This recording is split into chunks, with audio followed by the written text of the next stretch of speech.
possible. What I'm feeling is it's not that easy to talk about something simple without making it complex. I get hung up on the word experience because it seems like you're saying we're not what we experience. What we are is awareness. But then again, you said awareness and experience are the same. Yeah, that's a difficulty with words, because I say something and then after I have to say the opposite. Do you agree that when you have a dream, if you dream of a tiger, yeah, and you woke up in the morning and I dream of a tiger and I woke up in the morning and I tell to you, I dreamt of a tiger. So I can tell you, I was not the tiger. I did not dream that I was the tiger. So I was not the tiger, right? And that's correct. You agree? Mm-hmm. It's correct. I was not the tiger. I was fighting the tiger. I was not the tiger. But there was a tiger. I was not the tiger. But now that's one perspective. That's the finite perspective. From the awareness perspective, you are the tiger because the tiger is in your mind. There is no tiger. So the tiger is an expression of your mind. So from the dreamer perspective, I am the tiger. So you can say, when you dream, you are not what you are dreaming. You agree? You can dream to be David in Spain. When you woke up, you say, no, I'm not David in Spain, correct? Yeah, of course not. But the fact that the experience of the dream is appearing in your mind means that everything that appears is you at this precise moment. So you are both what you dream and you are not what you dream, depending on from which perspective you are listening. So you are both. Another example, let's say that you play theater, right? You're in a theater and you are an actor. As an actor, you play Harry Potter. And a friend, as you are dressed as Harry Potter, and a friend come to you and say, who are you? You will say, I'm Harry Potter, right? But you are both the actor and Harry Potter. It's not that you are not 100% Harry Potter, but you are playing this role. So you will say, from that perspective, I say, yeah, of course, I am Harry Potter. But the actor still exists without the Harry Potter role. So the actor is the deepest reality of the role of Harry Potter. So right now, Doris is an appearance, but so what you are is awareness. But Doris, without awareness, doesn't exist. Without presence, there is no Doris. Doris exists because awareness is aware of it. So the reality of Doris is the awareness that is supporting it. Just like the reality of the Harry Potter role is the actor. Or like the reality of the dream is the dreamer. So the tiger is it's an expression of the dream. The dream is a modulation of the mind. It's an experience appearing in the mind, but it is made only of mind. So whatever is appear, a bottle, a wall, a city, a mountain, a cloud, a universe, whatever, is yourself, is your own being.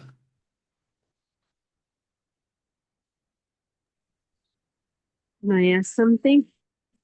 Yes?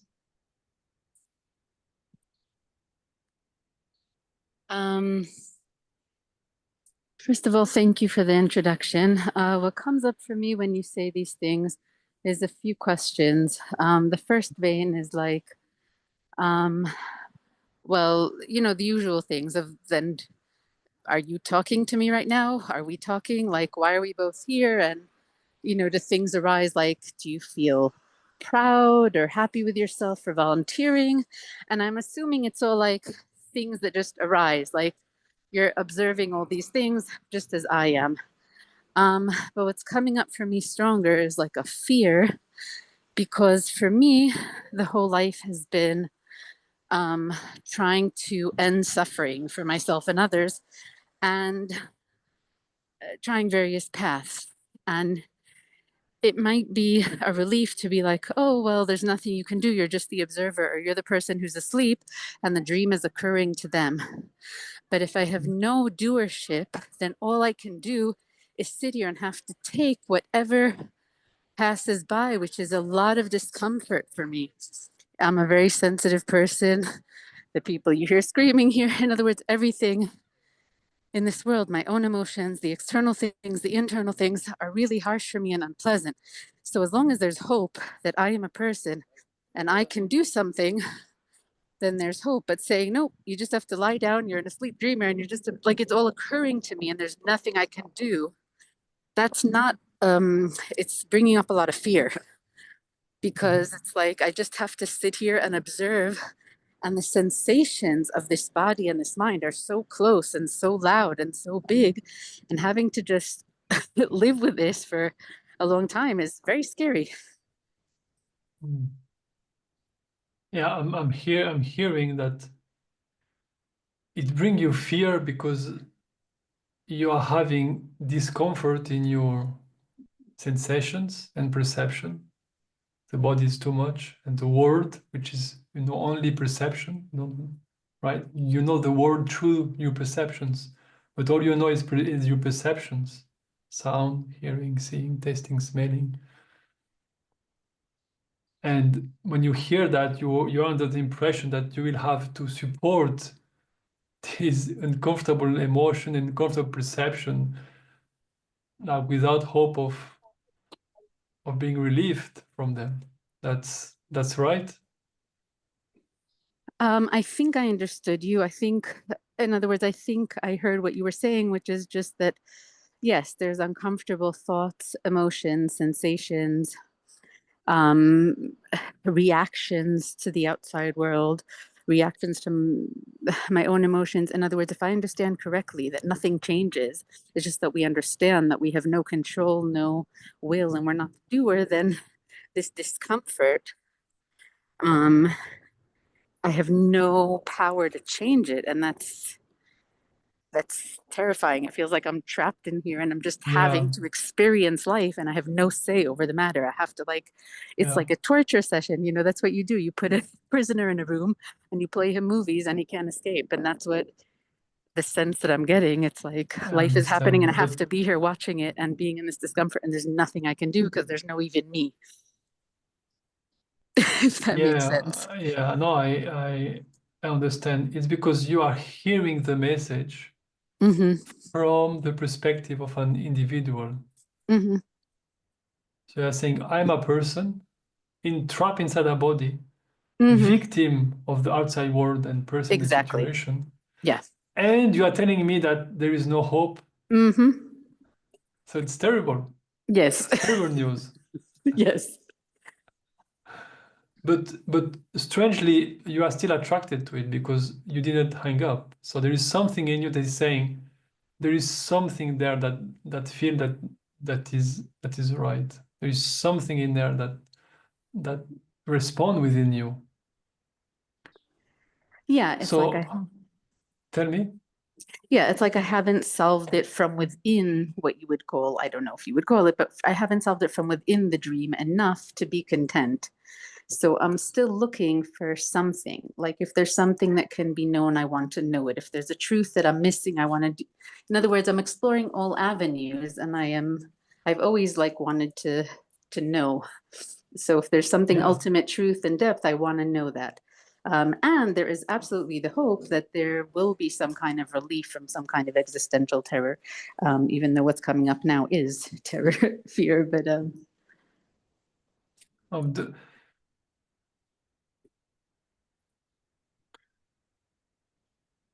the sense of identity, we can say it's a self-concept.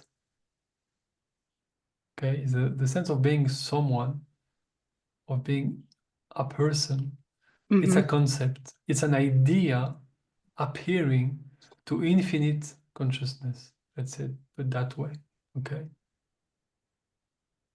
Just like when you dream, your mind that is free, it's just empty. There is a dream appearing within it. So the dream that appear in your mind seem to limit the capacity of your dream, right? So the dream, it's a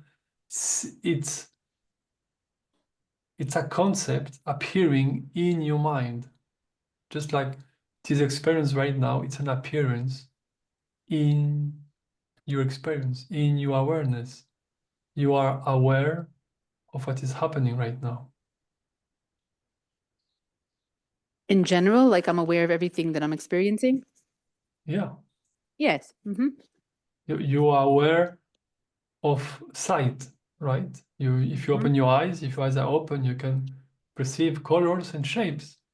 Yes. You are aware of sound. As there is a voice speaking and you are listening to it.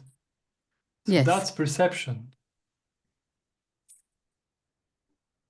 And maybe you are aware of sensation. Maybe you are walking, you are sitting, but there is sensations, correct? Yes. And you are aware of it.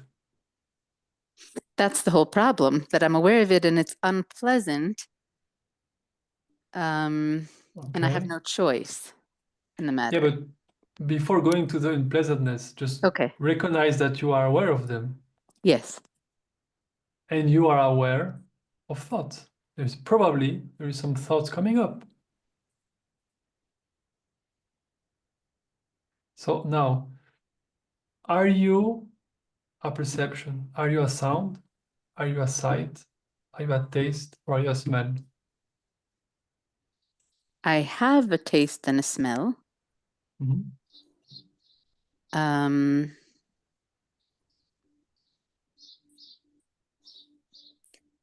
I do have a taste and a smell that only I can taste and smell. No one else, you can't taste or smell me. And other people, you know what I'm saying? Like I experience something that no one else does, which is this body, right?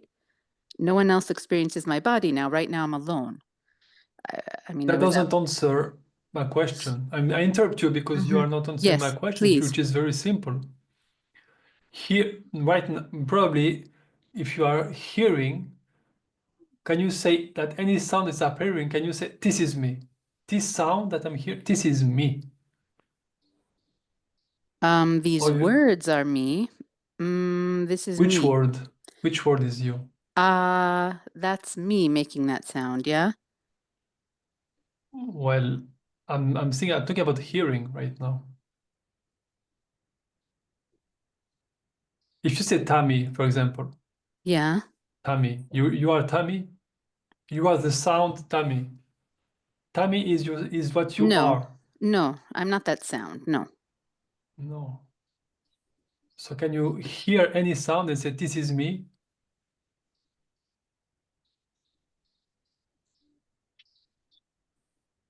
The vibrations of me talking, this A is me. vibration is a sensation. So I'm talking about sound now.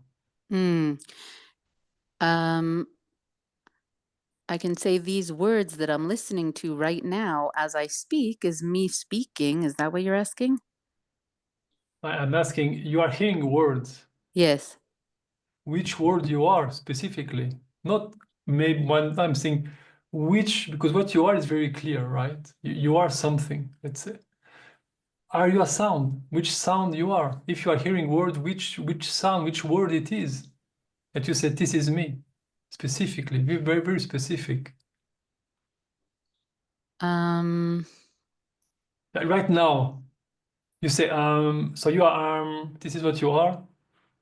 No, but I'm the person who can make Okay, but that's a thought already, right? I'm just being very clear that you are not what you are hearing. I don't think it's that hard. if right now something hit you and you become soundless, I don't know how you say, Yeah, someone who, speechless, yeah, yeah. no, not speechless, but Mute. not mute, the people who can't hear, Deaf. Mm-hmm. deaf. Okay, you become deaf. Do you die? No. Why? Because you are not a sound. So you can Mm-hmm. lose the capacity of hearing and you still exist. Mm-hmm. Do you agree?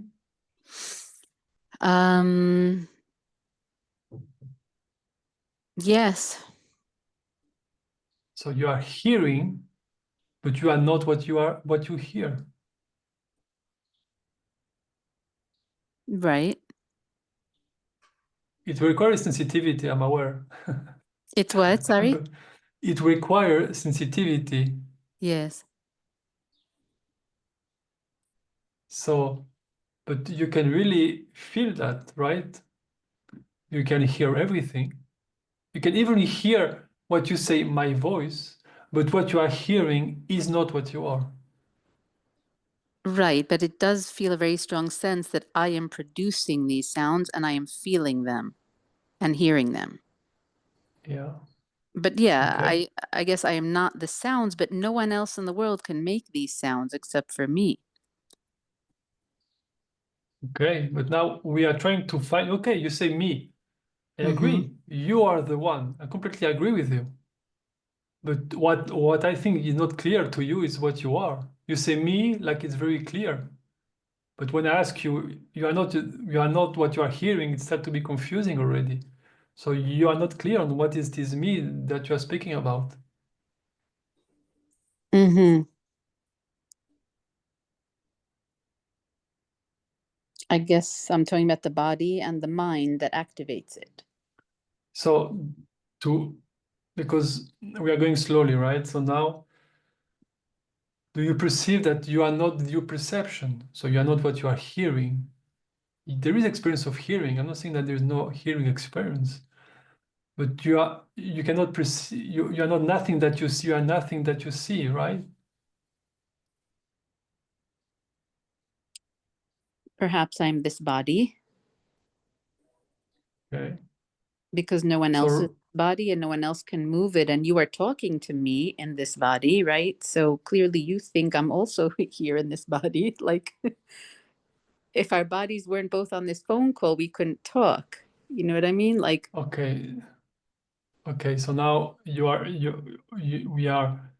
I'm talking about sight, and when you go about sight, there is two strong things that you feel identified with. The first mhm, one is the controller. You feel that you are mhm. the one producing everything, Yes. which I agree, but it depends on what is this I, what is our sense of I. That's the only difference. But maybe Mhm. what can be helpful is to see, do you have dream? Do you dream sometimes, Tammy? Not usually. But can you remember a dream that you had? Very clearly, like a dream. Yeah, I remember this. It can be very small, but just one image, even one image of a dream, of a little event of a dream. Can you remember one? I mean, I don't see myself in the dream, but I see someone else. So you perceive someone in your dream. Mm-hmm. Okay. Who is, and with this person, are you interacting with this person? Were you interacting with this person in your dream? I was trying to, it wasn't really working. Okay, but you were trying to speak to this person somehow. I was kind of walking and trying to catch up with them, but I couldn't. You couldn't. Okay. Do you agree that in your dream there is no, in your mind there is no separation, right?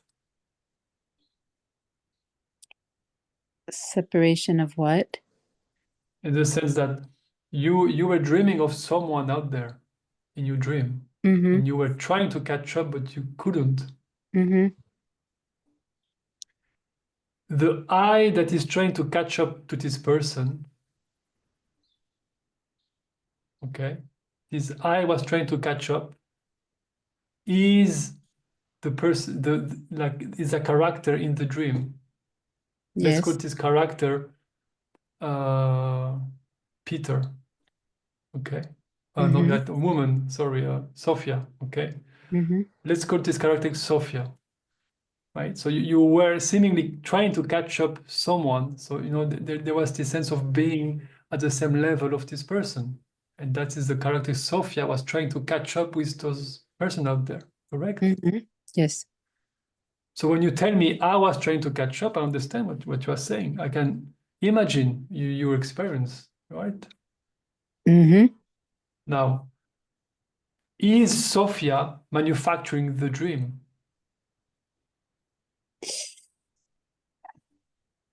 No. Or is Tammy manufacturing Yes. the dream?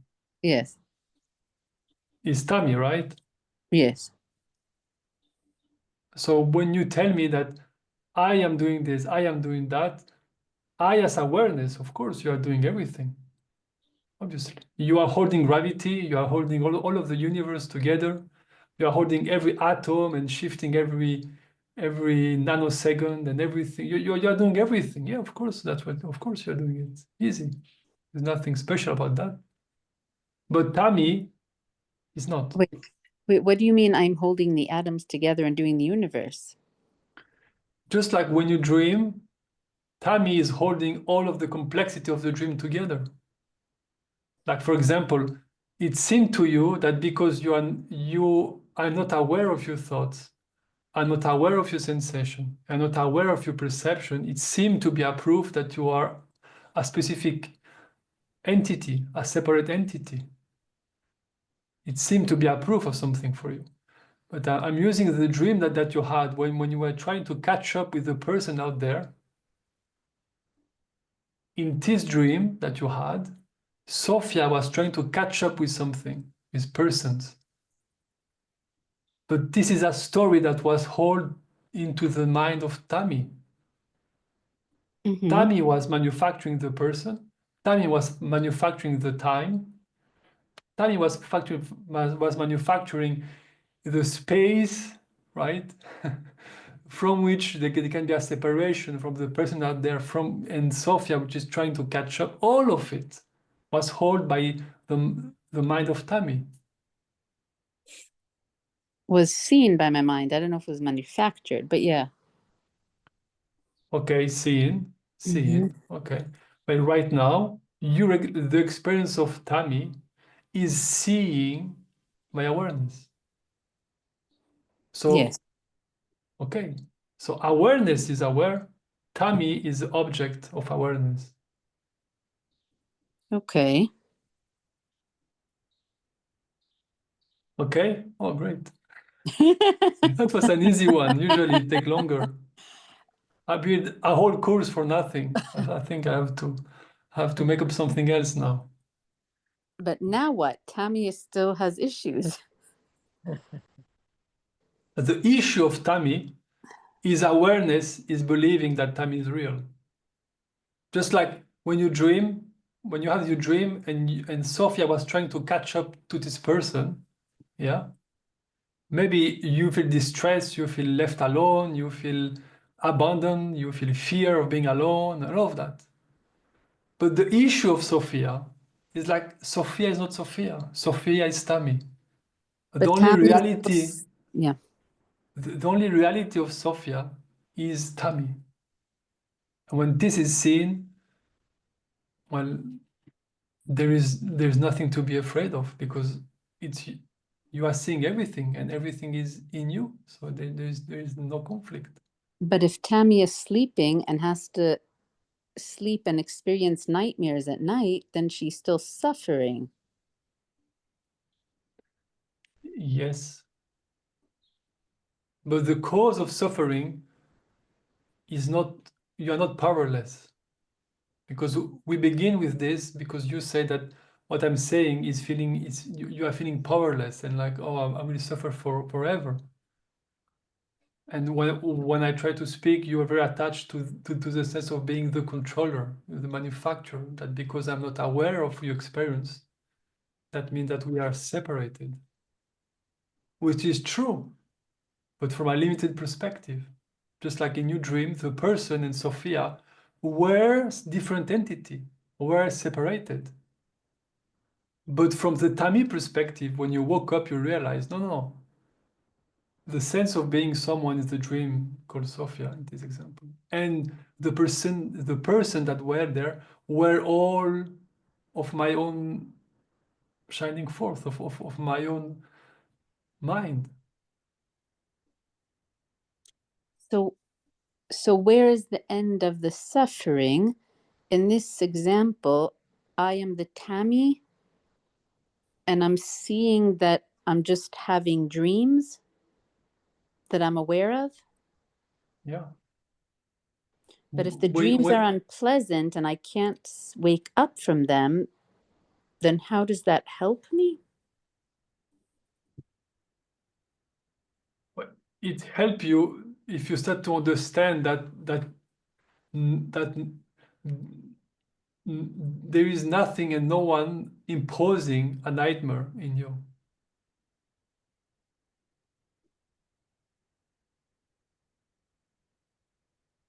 But I'm still here experiencing reality for as long as I live, right? I'm still here experiencing Tammy and her life. Yeah, I'm but just being told that it's a dream that I have no control over. So I have to watch it, but I can't do anything. What am I missing?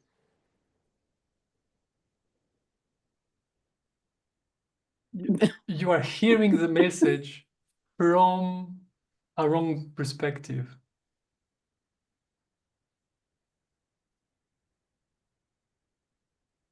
I'm hearing it as Sophia. Do you play video games? No. Have you played any video game in life? Like Snake, beep, beep, beep. Okay, Shake. okay, perfect. Snake is perfect. Okay. When you play Snake, you remember that you were going up, you were going down, going up, you were going down, left, remember? Yes. So you see, right now I say you were going up, you were eating apple, you were, because a part of your mind identify with the pixel on the screen and say, I am the snake and I need to do this, right? Yes. So from the perspective of the snake, you need to eat those fruits.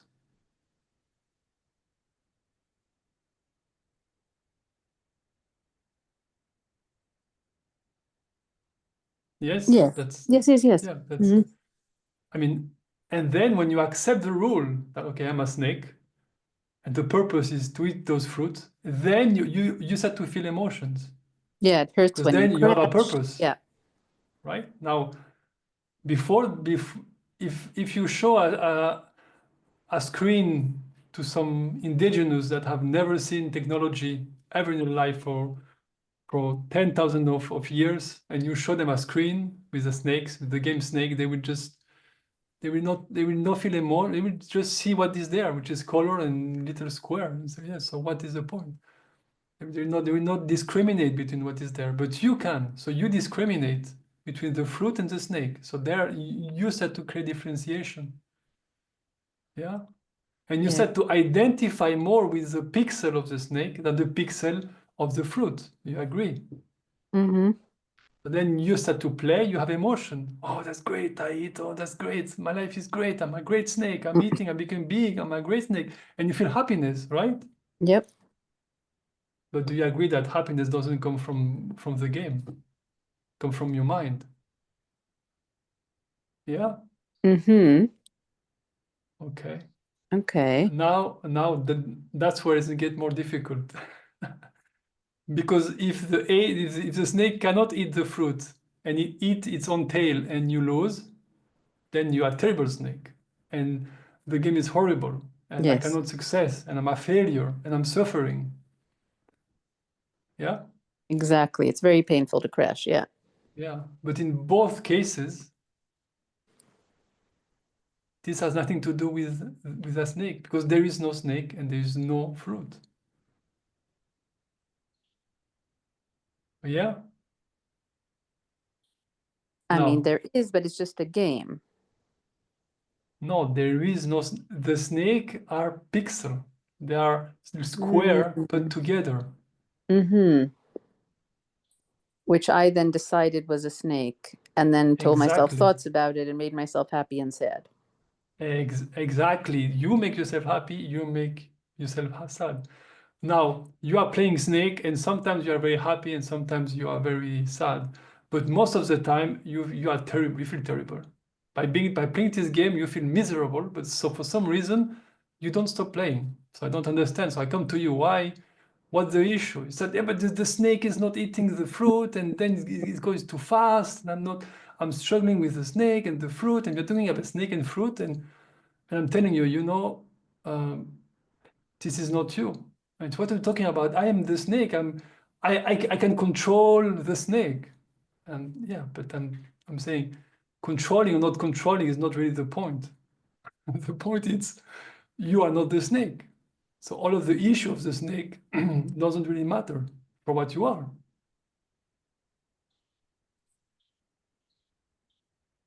So how does that, so you're saying I'm just a pixel? In other words, how do I translate that? Well, but that's what I'm telling you. I'm telling you, you have no control as a person.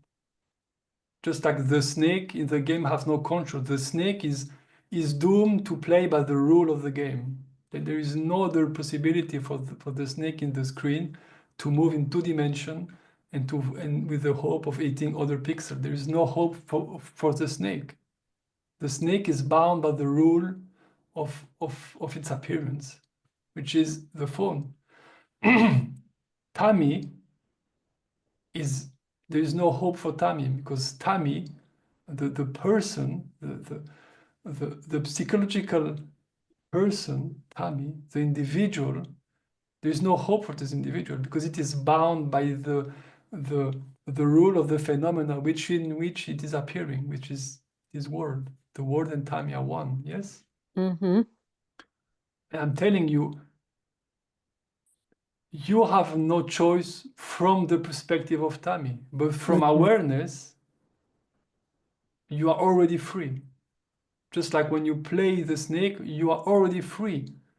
If the snake is long or if the snake is very short, that is meaningless to what you are. It's absolutely meaningless. Doesn't mean anything. Doesn't change what you are. Doesn't change your value. Doesn't change your beauty. Doesn't change anything. But with Tammy, it's very different. With Tammy, it feels more impactful, right? Yeah, so you're saying like my body, my thoughts, and the appearance of this universe, the moon, the horizon, everything is all inside the game of the snake. Yeah, it is the game. Mm-hmm. But So it's a game, but apparently it's not really funny to you. But still, it's a game. It's like people play by horror game with war game, fear game, horror game. So it's a game. But yeah. so then in this analogy, I'm the person who's playing the game, and do I have an option to look away and to not look at it, or I have to watch the game but realize it's not me, and so there's not suffering? Yeah, you see, that's a very, very interesting question now. It's very different. The dilemma is this one. If you want to look away because you don't like it, it's because you are making it real, Mm. you see? So it's easier to look at it, but to be clear on what it is. That's why I speak often about the nature of reality. So you say the moon, like there is something out there as a moon. But where is the moon right now? Do you see? I mean, I'm not joking. Can you perceive a moon right now? Do you have a window? You are outside. Can you perceive a moon? I was outside. Let me look outside. I don't actually see it in this moment, but I see the horizon. Okay, so where is the moon right now? In the sky somewhere. No, the moon is in your thoughts. You are You mean thinking right about a now? moon. Mm-hmm. Yeah. but you have no experience of a moon. Yeah. Or the only experience you have of the moon is a thought. So when you tell me there is a moon, I say, okay, there is a thought about a moon. Yeah, okay. Mm-hmm. Mm-hmm. But you don't know if there is a moon right now. If that's why in what I teach, and in the course that it's a process, because we lack of sensitivity on what is actually happening. Mm-hmm. Because our experience is made out of, if you talk about a moon, there is two ways you can experience the moon. You can take a spaceship and go to the moon and walk on the moon, and then we can have a different conversation. If we are both in the moon, we'll have maybe a different conversation. But right now, I think no one here has went to the moon and walk on the moon. So to us, the moon is what? Is a thought and hearsay about books, about astrology, talking about how the moon works and different picture of the moon. But what is that? Hearsay. I read something about something. It's like reading about dragons. You can read encyclopedia about dragons, right? Okay, that you Mm-hmm. do the same about the moon. Or you watch the sky and you see light. So you see a circle of light. Mm-hmm. But the experience of light is a perception that is appearing in your experience. It's sight. Do you agree? Mm-hmm. Do you agree you can have hallucinations, so you can see things that are not there? So it's not because you see something that is really out there in the sense that we usually think about it. Like it's physically out there, like an object, a solid thing out there.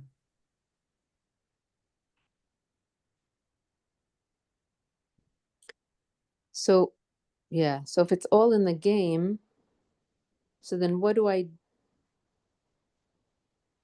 I just spend my time watching it and realizing I'm not Who, in. no, who is the player? You have two paths. And the first one is, what is the game? Not how to play the game, but what is the game? What is the actual experience of the game? Just like if I'm speaking about a very modern game, which is 3D and a lot of colors, I will explore colors and different shapes, right? Or if I explore a snake on a mobile phone, the experience is very different. So I'm saying when you watch the game Snake, what you are actually aware of, which is there is no snake, there is only black and yellow. It's not red, I remember. It's not red, it's not white. It's yellow. There's yellow and there is black square that are put together. This is the experience of the game. This is really what is happening. And they are moving. The square are disappearing and they are lighting. So really nothing is moving. There is things that Mm-hmm. turn off, things that turn on. This is what I'm experiencing. This Yes. is exploring the nature of the game. Not how to play, where is the fruit, how to move. No, this is not exploring the game. This is playing the game. I'm not thinking, don't play the game. I'm saying, what is here? What is the game? This is one direction. And I think this is, at the beginning, is the easiest. The other one is to see who is playing. So you just don't, you see there's a playing, and you say, who is the one that is playing? You will say Tammy, but so now, and then that's where you start to explore. So you have exploring the actuality, exploring experience, or exploring the presence, like who is the one present, or what is experience, which is, like I was talking with Doris at the beginning, is one and the same. So if you explore what you are, you will be exploring presence. If you explore the world and perception and others and what is actually here, perception, sensation, and thought, you will explore experience. But they are one and the same. So if you explore one or the other, you are exploring the same thing. So you're saying I would explore what the nature of the game is to realize that to end the suffering of identifying as the snake, because I'd see there is no snake, there's just pixels and there's no suffering here. I'd see it like the African people do when they just see colors and shapes arising and falling, and that would end the suffering that way. Is that what you're saying? Or I can explore the nature of who's playing and then realize something else, and that'll end it. Yeah, because it's the same. Because what you're really saying is the snake is suffering. How can I end the suffering of the snake? When the way I'm telling you, there is suffering, but the suffering is not of the snake. The snake is not suffering because there is no snake. The player is suffering because it believes that what happened to the snake is happening to him. But that's not the case. So I am the player. Yeah. So all I have to do is disidentify with the snake. That's all. And Very then I'll easy. enjoy watching it. Find out. Hey, David, you explained it really clearly. I don't know, I'm sorry if I wrote something that wasn't trying to take away from what you're saying, but I just have this compulsion to be helpful. So what helped me get a sense of like to disidentify and get a sense of everything being in the dream was when I brought in my focus and attention. So like when you open to the periphery, you could see your body in the entire scene, right? And the whole scene is in you. So I don't know, that seemed to help me get the taste of it or get there a little bit. And that might be helpful. That's all. Thank you, Sarah. Is it helpful, Tammy? Can you relate to that?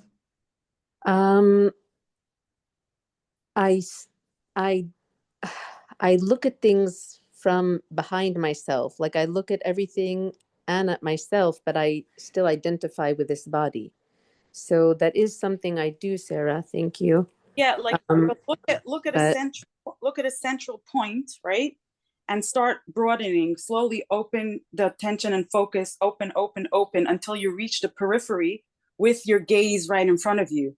And your whole body and mind will relax and will go into this sort of non-dual state where you're just the visual is in you, and then the thoughts slow down, and then you could actually see that there's like you're not the thoughts. It's sort of, yeah, if you ever want to read about open focus, just might be helpful. Yeah. Thanks.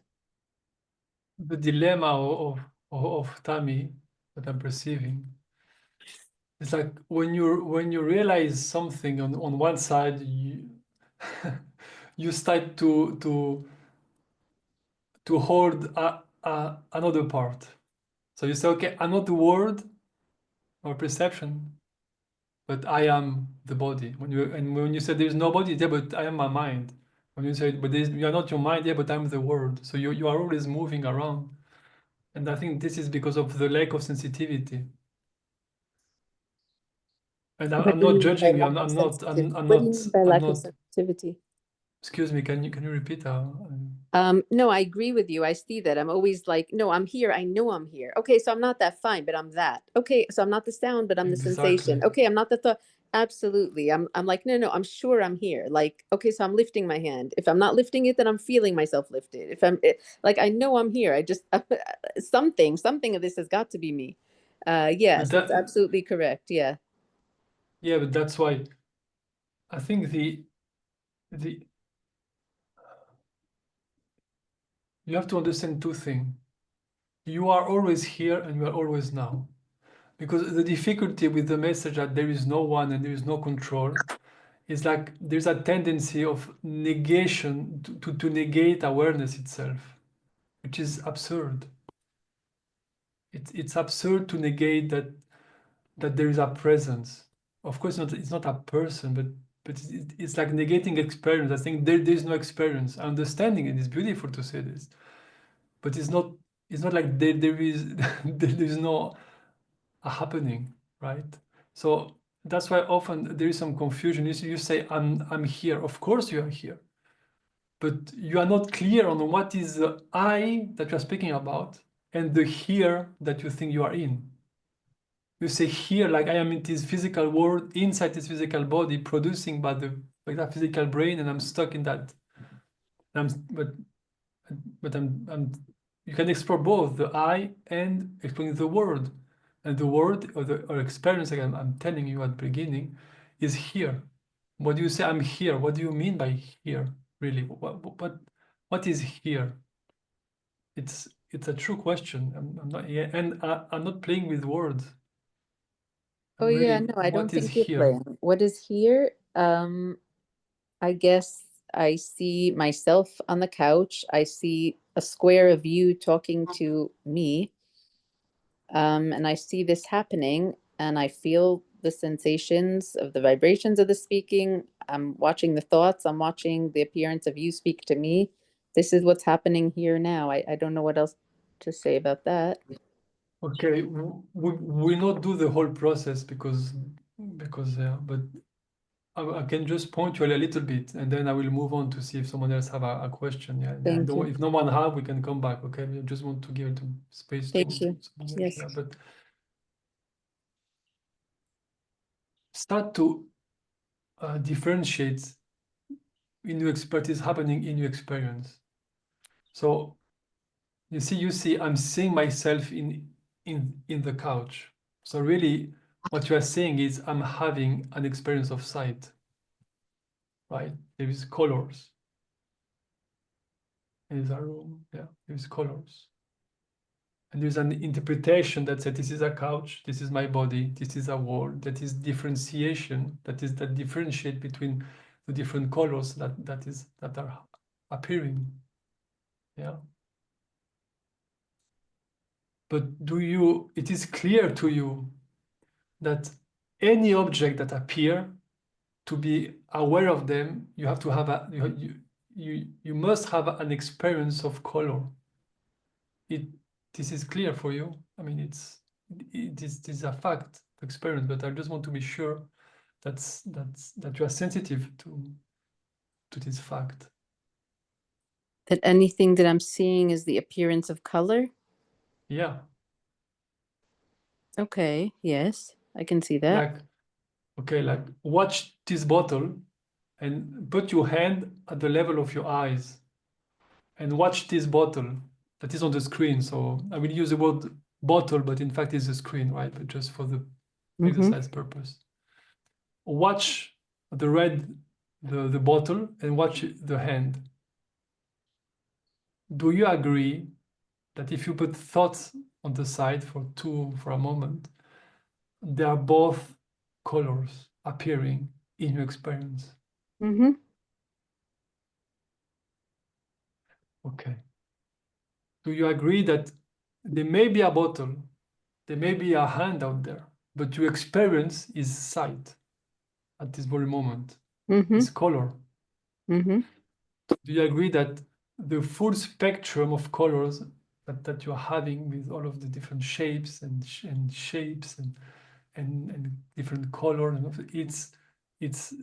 that's the experience of seeing. That's kind of field of seeing, yeah? This field of seeing is appearing in your experience. Yeah. And this field of seeing is not physical. I don't know what word you can use, but it's an experience. It's a field of seeing. Yeah. So when you say I am in this room in a couch because I'm seeing it, I'm just pointing out that in fact you are having an experience of seeing that is in your experience. So the experience of the room and the couch, you are not in it. The experience of seeing is in you.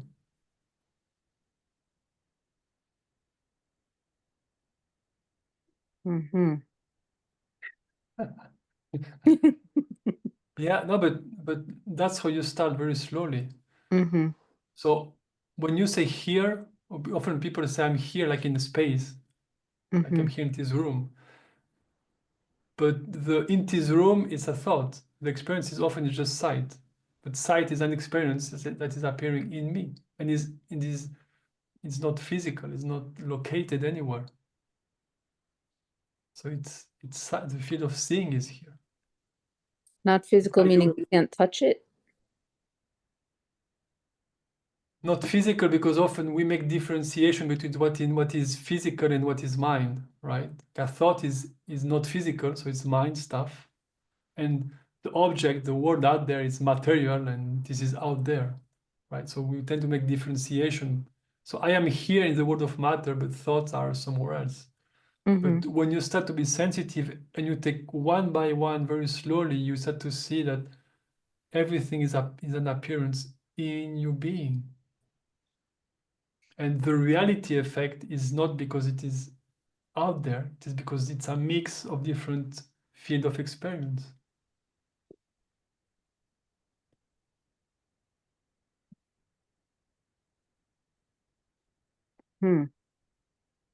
But how can we both see the same thing then?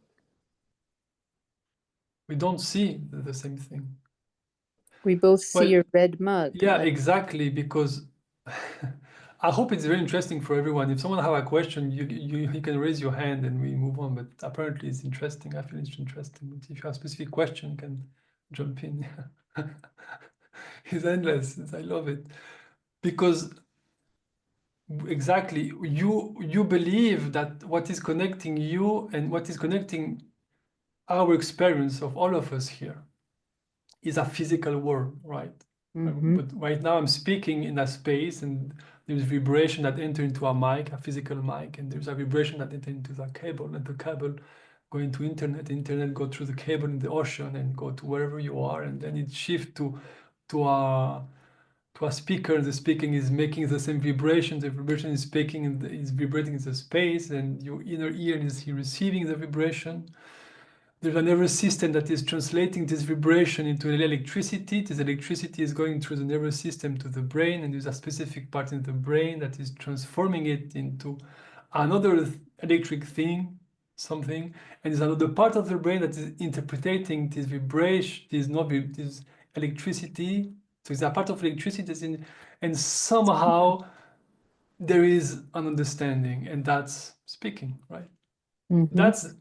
That's very complex, but that's the perspective of materialism. Communication is this. This is their point of view. Even though they don't know what is consciousness in the brain, they don't know. But anyway, that makes sense to them.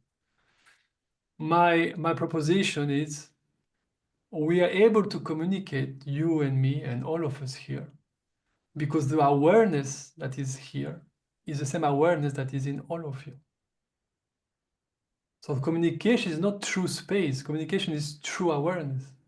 It goes inside, and so we are all in our own bubble of awareness, bubble of experience, but all of the bubbles are held by infinite consciousness. Just like when you dream, you can have a dream that you talk to someone and he spoke to you, but you are not aware of what he's thinking. And when he speaks, you are discovering what he's saying. But all of this is a game of your own mind. Your mind is playing to you. You are playing to your own self that there is a person out there that is speaking to you. But the person is speaking and the person that is listening is you. Everything is you. But you are pretending not to know. But Because here it's also kind of the same. Yeah, when you speak, also when you yourself speak, you also don't know what you're going to say. You're also surprised by that, pretty much. It's the same as when you're listening to someone else. It's kind of, yeah. And as far as like the awareness, like the room, you have the room and you in the room. So that's all within you. Like you're not looking from within the body. You see your body and the room and everything else. So I don't know if that's yeah, it's kind of just gives you that broader sense, because when there's a lot of stimulation and a lot of like things going on in the system, it's hard to relax it enough to kind of for that to register. But when you bring in more space, so you're kind of bringing in the entire environment, and that sort of, I don't know, somehow that brings it in closer, I think. Mm-hmm.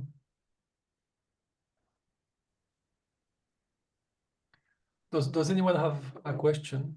Specific question? Thank you, Tammy. I will just ask if there is other question, and after we receive. It's okay for you, Tammy, or do you feel some Thank you. Sometimes it's No, very give other burning. people a chance. Yeah, thank you. Thank you very much. I appreciate it. Okay. Okay. Hi, Thank you, Tammy. David. Hello, Patel. Thank you, Tammy, for coming here. Appreciate your presence here.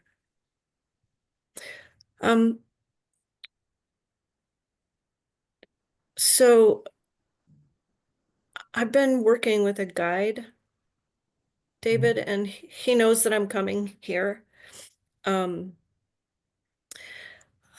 I've been having a couple experiences, and my question is specific, but I'll tell you what the experience is first. I was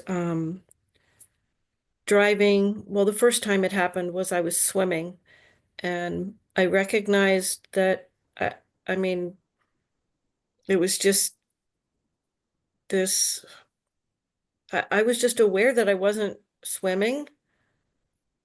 I was aware that I was not swimming, but my body was swimming. It was very strange, and I wasn't uncomfortable at all. And it lasted for quite a while. I remember watching my body and to being interested, I guess, in the whole experience of it. It was very strange. The last time I felt like that was actually the night that I had a stroke, where I was watching myself on the floor while I was I was in the middle of having the stroke. That was the last time I had that experience. Then I was driving home the other night, one night last week, and it was raining, and it was about 9:30 at night. There wasn't that much traffic, but some traffic, and it was dark. And suddenly I became aware that I wasn't driving. It was just this,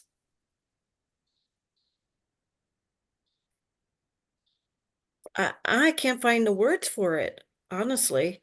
I can't find the words for what this experience felt like, or I can't find the words to describe what it was. All I know is that I was aware that I was not driving. I was definitely not driving. That was like so clear to me. And then I started having this feeling of vertigo in my core, and kind of fear shot through my body. Like, who's driving? You know, I'm in a car. That's not okay.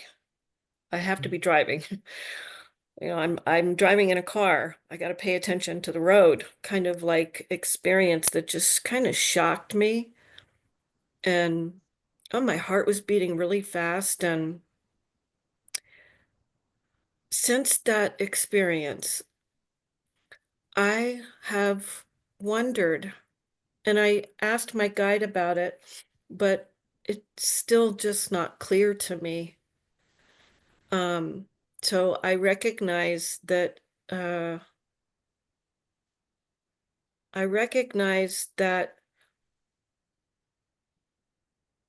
my mind was doing what it wants to do, and telling me this is too important. You're risking your life here. And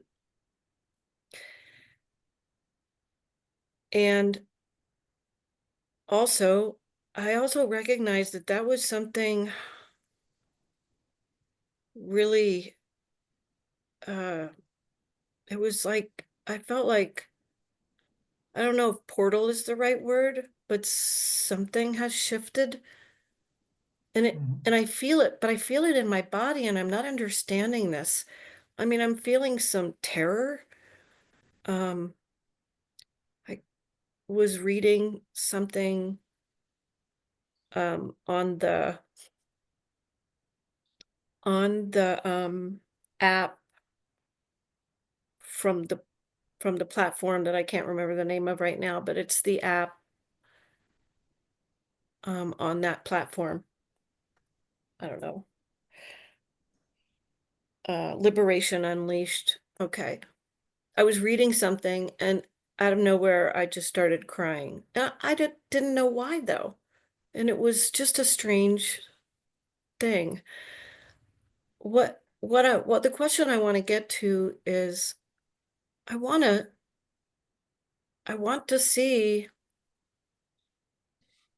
how I could stay in that place of not being in the body, but aware of my body. Like, is there something, a way of thinking of it or a way of doing this that doesn't pull me back into terror right away? Because I think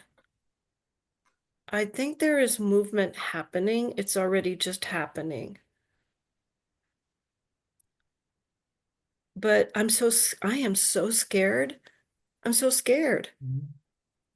And not really understanding where the fear is, not really understanding what it is I'm afraid of losing, or I feel like I'm grieving, to tell you the truth. And I think if there's a way that I could hold that space somehow when that's happening, I might have longer to experience that freedom.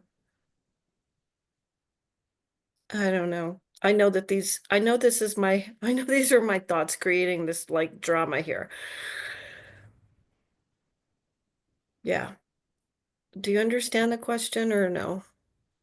Yeah, I understand how that you had an experience that you felt like a portal, like something very shifted in you, and the last time you felt it was when you had a stroke, but now you felt it in situations that were not that strong, that impactful, probably, like by swimming and driving, and you feel terror in you. It's a part of you is feeling terror. Yeah. Well, It I'm offering a has nothing to do with the stroke. That was just yeah, a yeah. mile marker. Yeah, I'm not yeah, afraid of having another stroke. That's not it. yeah. Yeah, that's like, I got it.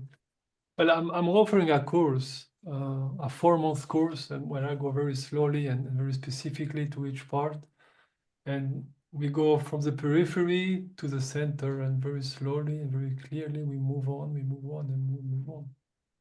And the way that I frame it, it's if you go slowly and you go with clarity, you can get to the core more easily, even though fear will most probably appear anyway. So because why?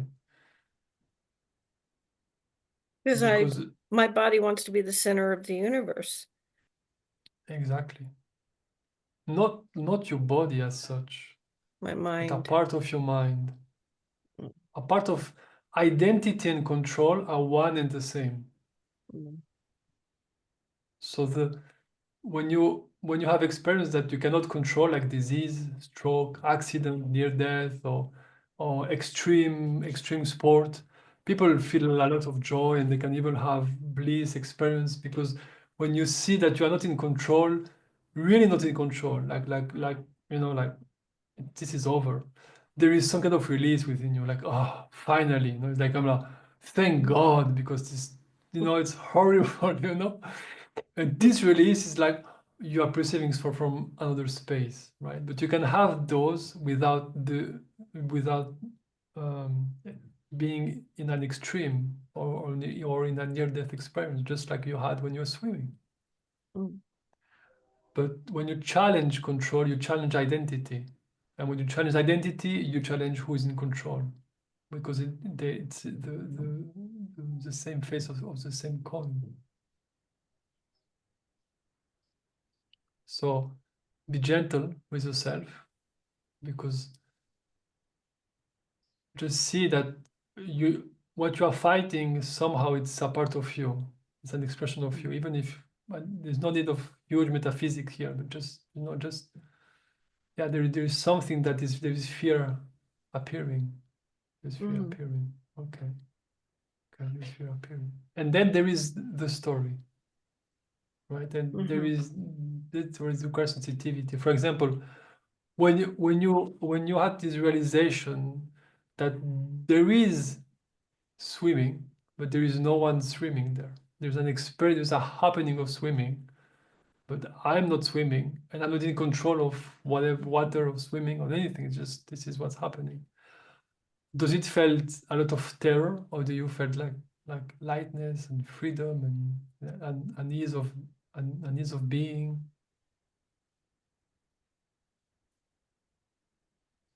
I felt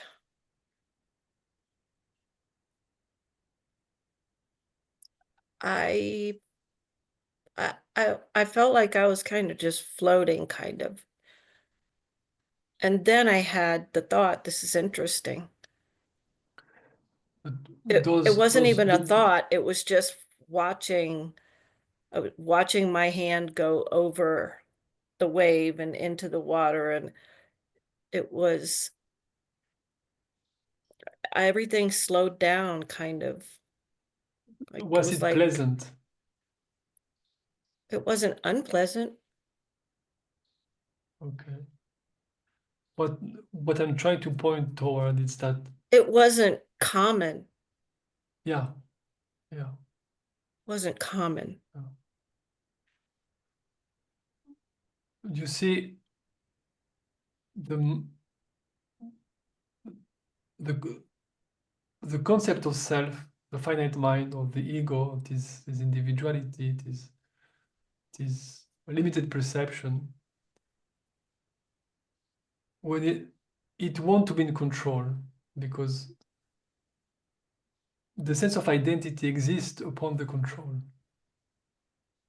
So if it lose control, then who am I, right? So who is doing moving, who is doing what, who is afraid? So the sense of control is very important to it, and when it loses it can wake up a lot of what we can call resistance, right? But the resistance is this part of us that feel that it, you know, I'm driving and I'm gonna die if I'm not the one which is driving. If I don't have this feeling of I am the one driving, the driving will not happen correctly. But you will see in this experience, and most probably others that will come, you will see that it's quite the opposite. In fact, when there is driving, the body will give its best on the driving. The body functions best at its best when there is not this anxiety of control, of doing right, doing wrong, judging the other, judging yourself. All of this disappear. There is a functioning, and the functioning can operate at its best. Sometimes it's not great, but it's still its best, you know, because the brain is what it is, the body is what it is, and you know, that's just what happened. But there is this ease. Being doesn't require anything. And that's what I was speaking at the beginning. Driving is dangerous. To whom? To the person who believes that is in control. The person who believes that if there's an accident, there will be a repercussion upon this identity. But all of this, it's a story. I'm not saying to drive recklessly. I'm saying you will drive at your best if there is, if the sense of control is not there, you will drive even better, because you will be more relaxed and you'll have the full field of vision, and you'll not be focused on a specific car, and then you'll have the full field of vision, and there is I something did that feel is that driving. expansiveness.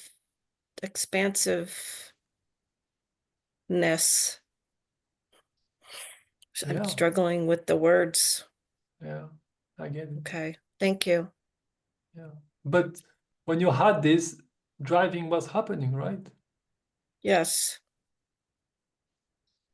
That something come back, no, what is this? I don't know what is this.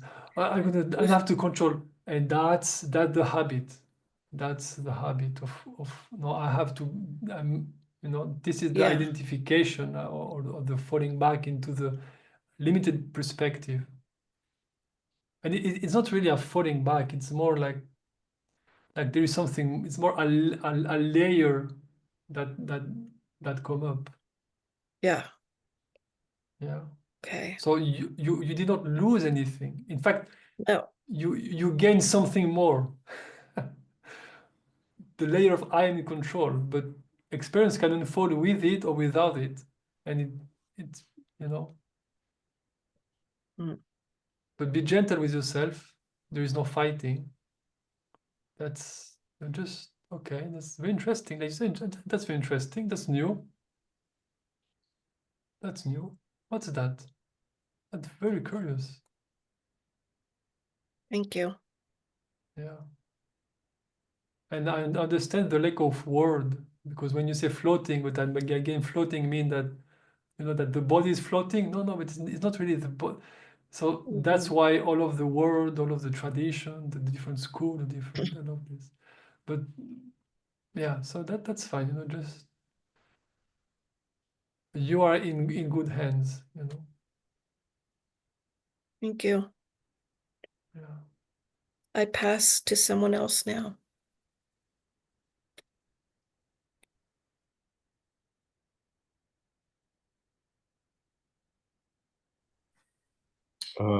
I guess I can say something. Hi, David. All right. So, I guess I've kind of had an interesting experience lately that's sort of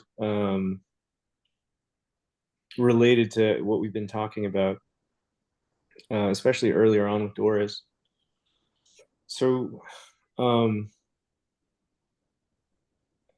I guess the way that I would put it is, you know, there's recently been a recognition of kind of this featureless awareness, which is noticing all of experience, you know. Mhm.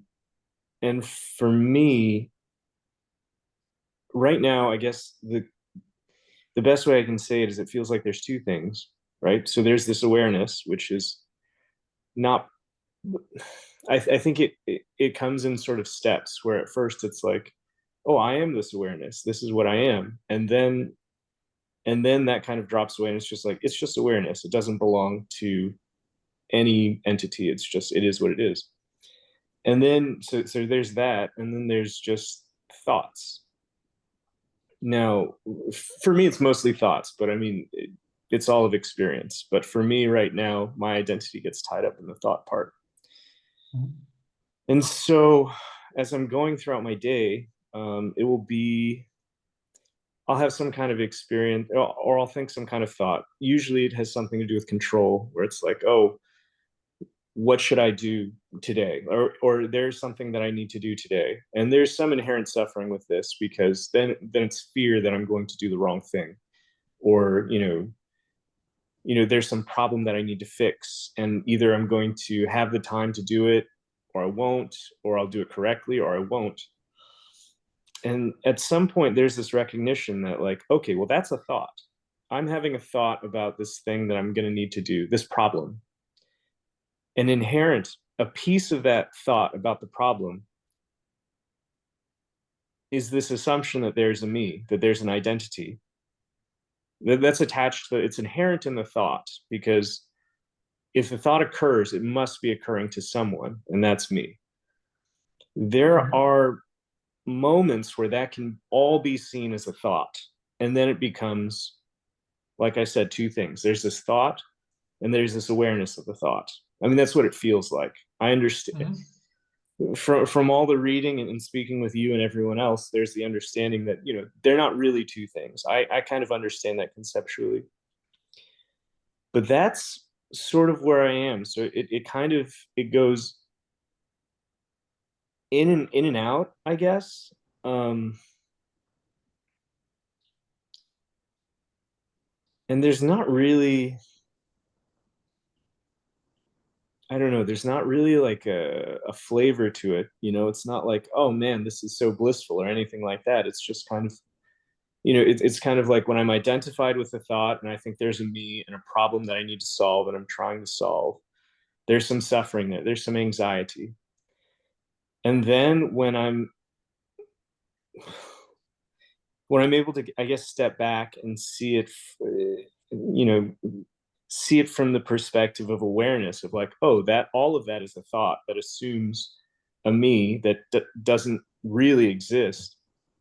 It's kind of just like a little bit of relaxation. But then, you know, the thought comes back in, it's contracted again. And I don't know. I guess it's kind of an interesting place to be right now. It feels, you know, sort of delicate and fragile because it comes very briefly, like for, you know, a moment or two. And I have this tendency to like try and focus on it or like meditate more because I have the next few days off and I'm just like, okay, well, I'll basically treat this like a retreat and like meditate a bunch. Mhm. I guess I don't really know what my question is because I also have, there's also this understanding that like me trying to figure out the best way to like do something about this is identification with the thought that this is all a problem that I can solve or optimize or make better, you know? So I don't really know what to do with any of this. I guess is I don't know. I guess I'm sharing, and Mhm. I wonder if you have any insight on what would be the if there's anything I'm missing here, or if there's anything that might be helpful to direct my attention towards. I think I perceive that you are in a great place, that you can start to see, you, you can start to see the nature of thoughts. The nature of thoughts is to create time, to create a sense of identity, a sense of control. And problems need the three of them, those three things.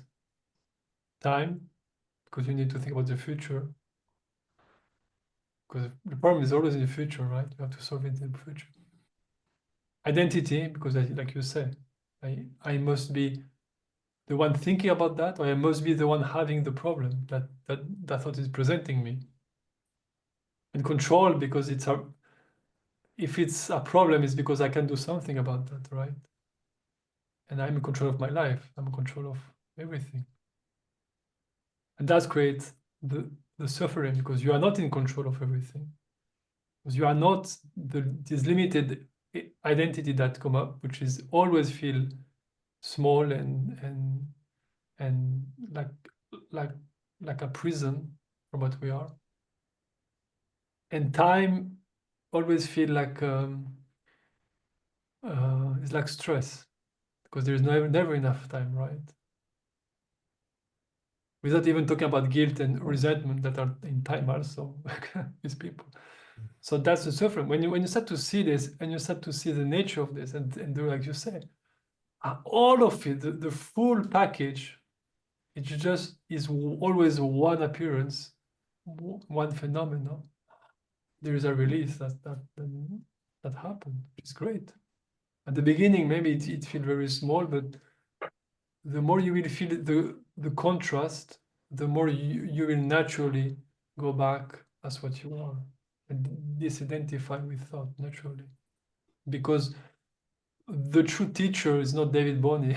The true teacher is something else, and is divine intelligence, and the divine intelligence teaching you through suffering.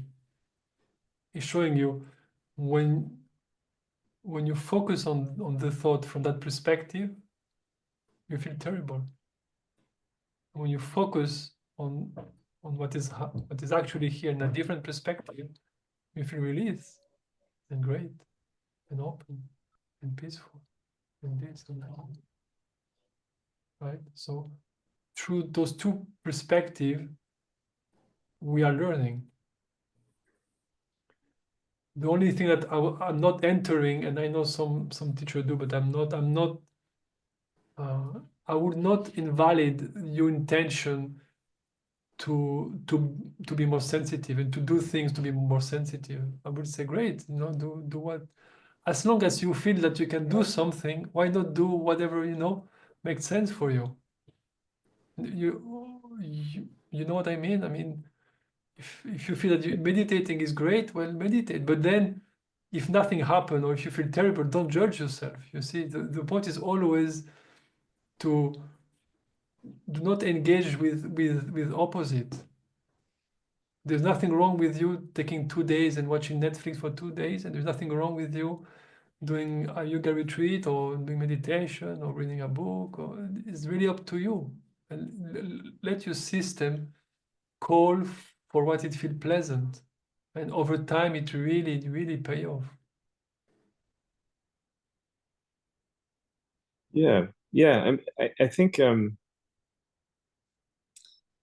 there was a tendency to kind of approach this whole undertaking of mindfulness and experiencing and realization as a problem, almost. So I'd be like, all right, well, what do I do? What's the best way to do this? What books do I read? What videos do I watch? Like, what do I need to do?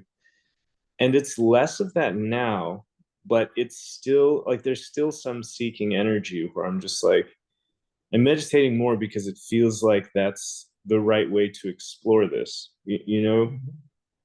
But I'm also, yeah, I guess I just worry sometimes that I'm like reinforcing doership or something like that, or reinforcing the identity by making decisions or feeling like I'm making decisions. But I don't know,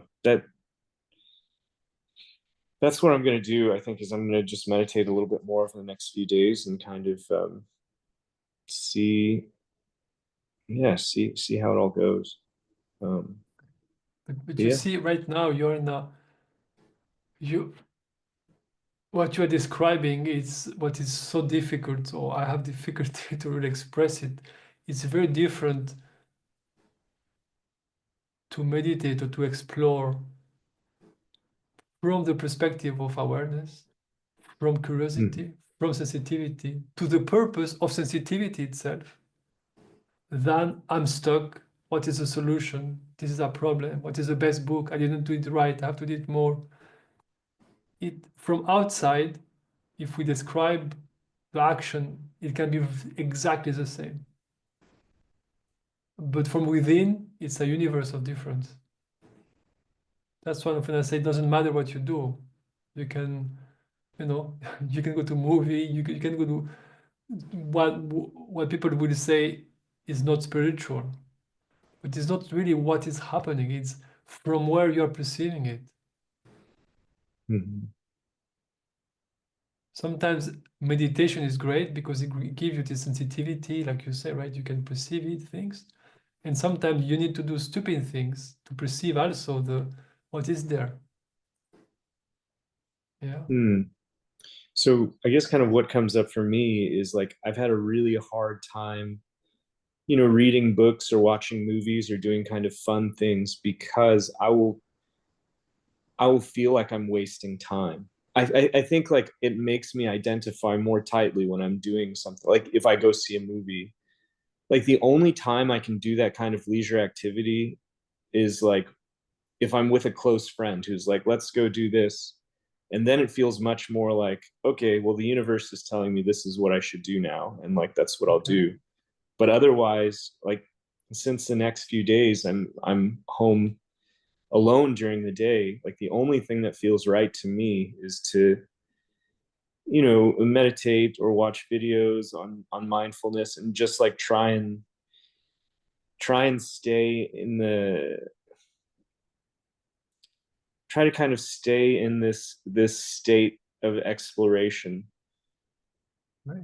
And there's a part of me that says like, oh well, this might be a fixation. You might be fixating on this too much, but yeah, I don't know. That's just kind of how it's going for me right now. And so I guess what this is just a check-in to be like, is everything okay? Like, am I doing this okay? It's a manifestation almost of doubt to just be like, I hope I'm doing it right. But what you have to see the mind with the finite mind will always put you in a position that you lose.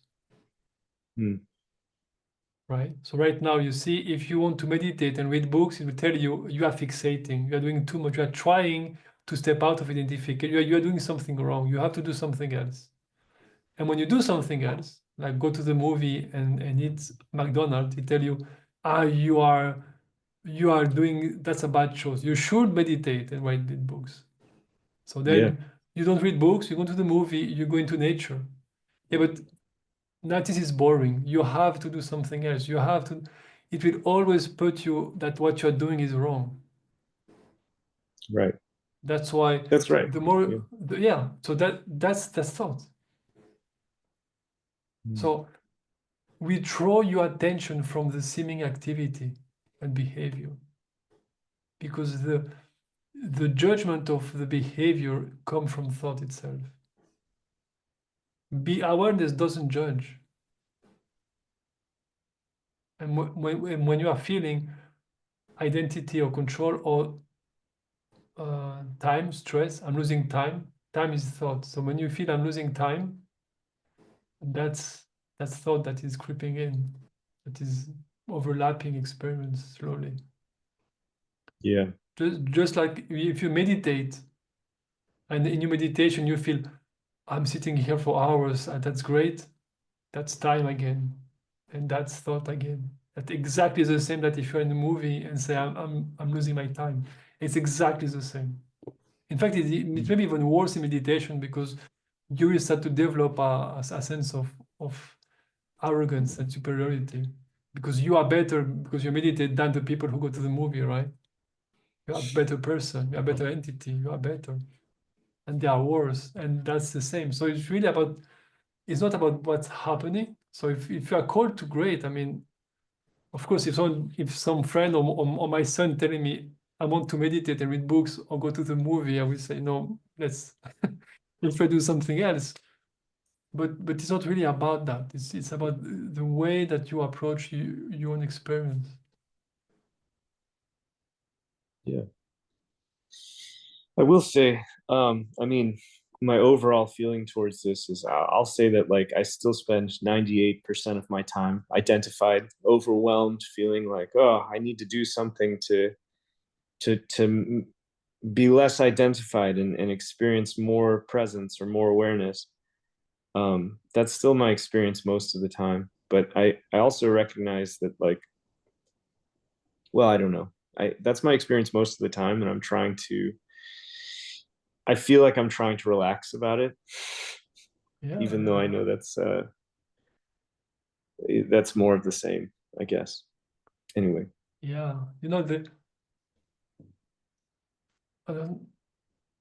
there's another way you can approach it. It's whenever you feel more, that you need more of something, it's because you are confused about what's happening. Like, I want to be more aware. You cannot be more aware than awareness. I want more peace, because peace is not enough. Or how small it has to be, or how big. No, peace doesn't have size. It's not, like, I want more love, but love, what is little love? What is big love? What are you talking? No. Yeah, you see, you feel it. Yeah. So what the situation I'm in now is I recognize, I feel like I understand that the awareness is always here and then it never leaves. I just can't see it all the time. Right? Well, so here's the issue with it feeling like two things. Like, I know it's always there. Like, it has to be conceptually, I understand that it's always there. But sometimes I feel like it's buried under these thoughts, like these thoughts and concepts and whatever. And I think, like, I was talking to someone else and they're like, well, no, the thoughts, the concepts and whatever, that's the manifestation of the awareness that's there for you right then. They're the same, in a sense, they're the same thing. And so, but I have trouble really experiencing it that way right now. Yeah. So, in what I propose, the thought is the last thing that we explore in that way, because it's the most difficult one. The easiest one is perception.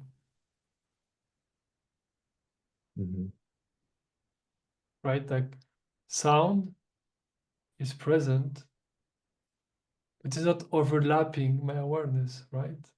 Kind of easy, right? Of course, I'm hearing, but of course, when I'm hearing something, I'm not, no, sound is not disturbing my, it's just an experience. It can be very intense, but it's not really hiding anything. So with sound is very easy. After you say sight, it's kind of the same. I'm seeing, but what I'm seeing is not, it's not hiding my awareness. It's not really an issue what I'm seeing. But then you can go to sensations, and that's why it's often it's also a good place to be. It's a good in between. The sensation is always present, but you see that sound is there's is not, it's made of awareness. When I explore sound, of course it's sound, but when I reach for it and I try to inquire, I'm in the same quality of awareness, or the quality of my own presence, right? Well, sight is the same. You can start to feel that. Of course, the mind will say this is an object and things like that. But when you say, "Oh, I have this is an experience of light," right? It's literally it's a field of light. I'm having, wow, okay, it's nice. But there is no solidity there. There's no. It's just like this things floating in my being, right? It's not hiding anything. And sensation, it's very similar when you feel sensing. If it more and more sensing, it's like a cloud, right? It's like always shifting, moving, but it's not hiding anything. And thought is the same, but it requires a little bit more of sensitivity. What can be helpful, because we approach things through distance often, right? Like this image, David is near and the wall is further away, right? And the sound, there's a sound is far away, and this sound it is that I'm hearing, the plug is near, and the sound of the car is out there. And thought, we put a lot of, we think and approach even in our inquiry in terms of distance, like separation object. What can be helpful is to think about intensity. So if a sound is very intense, it will feel very near. If it's very soft, it will feel very far away. It's the same with object. The object is very intense, very big, very bright, we feel more near, and if it's very small and very soft, we feel more further away, right? The same with position. If it's higher, it will feel further away. If it's on the bottom of the feet, right? But it's term of intensity, and thought is the same. It's not about they're blocking something. It's not about intense. A thought can be very intense, or like my life, disease, or the body, or an apple. An apple, it's very light, it's very soft, it's just common. But my life, oh, it's very intense. But it's not really about size or hiding, it's about just intensity. So a thought can be very intense, it can be very soft, but both are present, right? And by thinking that way, you will see, I hope, that the distance will start to collapse, and therefore the seeming issue with thoughts will start to diminish. It's interesting because you were talking about sound, and it's like, okay, well, you have the far sounds and the close sounds. What's like, there's another dimension there in my mind, which is like, if you hear your own voice, I feel like that's almost like you drop everything because it's kind of close to you, where it's like you identify with that feels mostly like you, right? Like if you hear a dog barking right next to you, like it might be loud, it might take your attention. But if you hear your own voice, I feel like that grabs attention even tighter and in a different way, because it's almost like, am I speaking? Like, what am I saying? Or like, oh, like that's my voice. Like that's me. Like I need to know what's going on. And I think that, you know, it's a similar thing with thought as well, because the thoughts feel so personal, because they feel familiar to me. Like, I don't know, they just grab my attention so much more. Especially the ones where it's like, hey, I need to go do this today, as opposed to like, you know, oh, maybe I'm hungry, maybe I want to eat an apple or something like that. Like one feels more important, one feels more like me, and the other one feels less like me, and it bothers me less. So I don't know. I agree with what you're saying. I'm not sure if there's, I mean, is there any particular way that you would recommend to collapse that kind of distance, or, you know, the importance?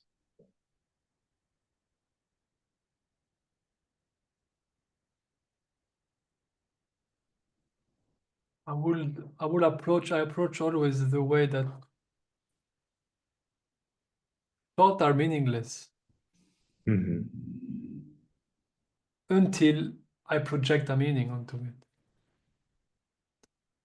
And I know you can project who is projecting what, but without entering into this, just I would say this because it's when you approach it that way, it really something happens, very powerful, because you see the way you speak, you say, I thought got me, right? Like if you are powerless, but it's like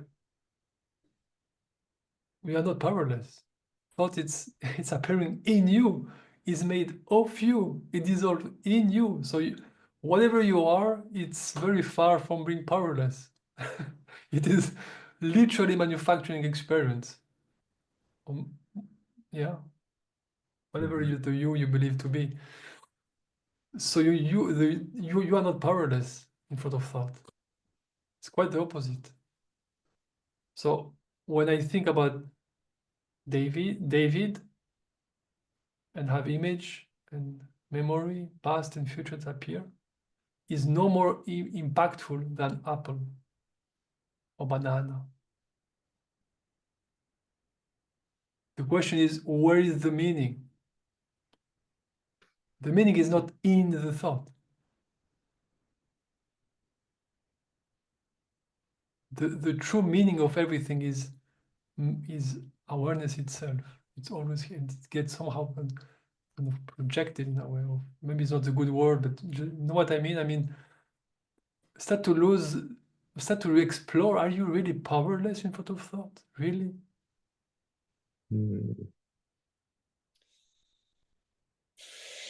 Yeah, I mean, I am still identified more than 90% of the time.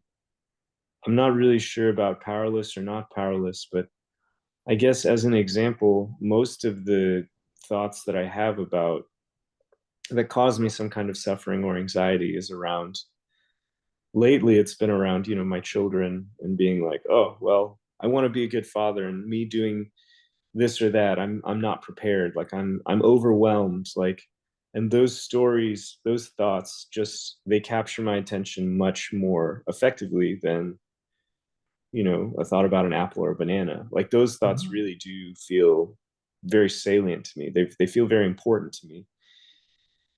And I guess I'm not totally sure what to do about that, you know, because like on a,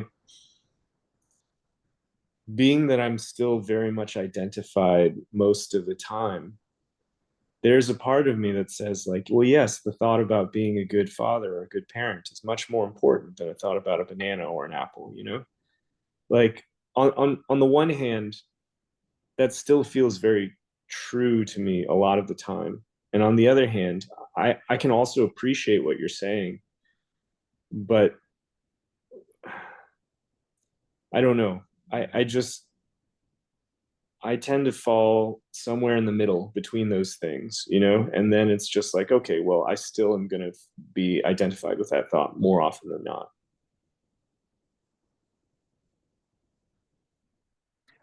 Yeah, but that's our issue. Or everyone here that is having an experience as an individual is because we make differentiation in thought. We say this thought is better than this one. And this single differentiation is the whole universe, is the Big Bang itself. So is the what now? The Big Bang? Is the Big Bang. It's literally Yeah. it's consciousness to differentiate between two things that appear within it. It's say there is a subject that is appearing in a world of object. The subject is more important than the object. Both are a thought, right? Just like in a dream, right? When you dream, you believe that the character that is having the experience is more important than the buildings, that whatever. But everything is meaningless in the sense that it's not happening in the way that you are perceiving it. So don't feel bad about yourself. And even if everyone is speaking about freedom and they don't live this, they don't. If if you are here and you can listen to someone, he's having this. If you don't have in none of that, you wouldn't be here. You could not communicate. There's nothing. No, there's no body without that. Without this contraction, without this differentiation. Yeah. So I would go, okay, I recognize that the thought happened and the thought of my son are meaningless, but somehow my system or this is more important to me. So just okay, well, that's a habit. That's that's fine. What is wrong with that? Again, the thing it's not about doing or not doing.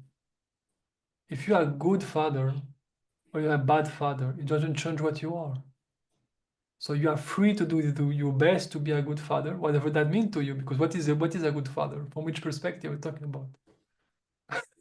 Because from other perspective, you are a bad father. Whatever you do, it will be bad. So it's personal. Even the good or bad, it's your own limitation, it's your own expression of your own system, of your own mind. So it's not about what you do, what you not do. It's about recognizing that the value always come from awareness. The judgment come from everything come from without you. There's nothing outside of you judging. If you feel that you're a bad father, and there's that thought of being a bad father, recognize at least that this judgment doesn't come from anyone or anywhere outside there. It's within you. I think this is my approach. I think it's the best one. Yeah. I mean, I know that it comes from within me. Like all of my negative judgments about myself come from within me.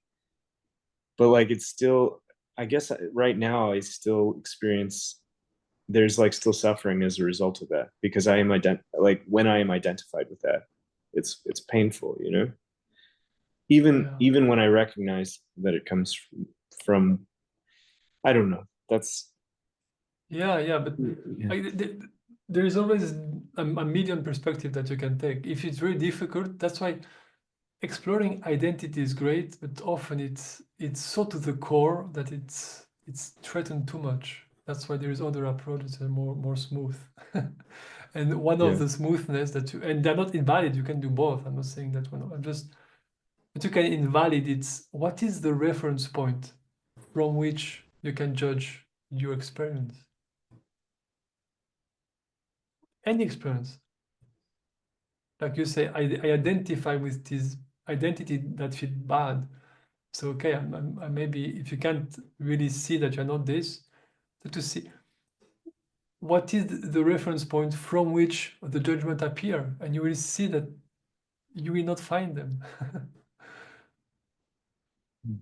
Like you say, I'm a bad father. Okay, I identify as a bad father. Okay, I feel terrible. I'm a bad father. Okay, I feel it's an emotion, but if you don't go to an emotion, okay, but you can even easy. But what is the reference? What the reference point I'm using?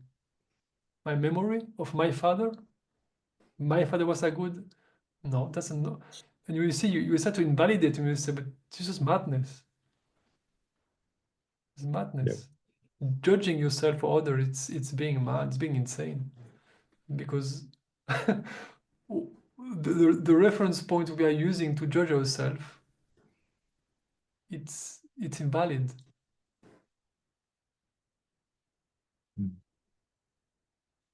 Yeah. Yeah, that's a good point. I think I think I'm going to stay with the identity piece though for a little while, just because it feels like, I don't know. I guess it feels like there's some progress being made there. And Beautiful. yeah, Stay with that. yeah.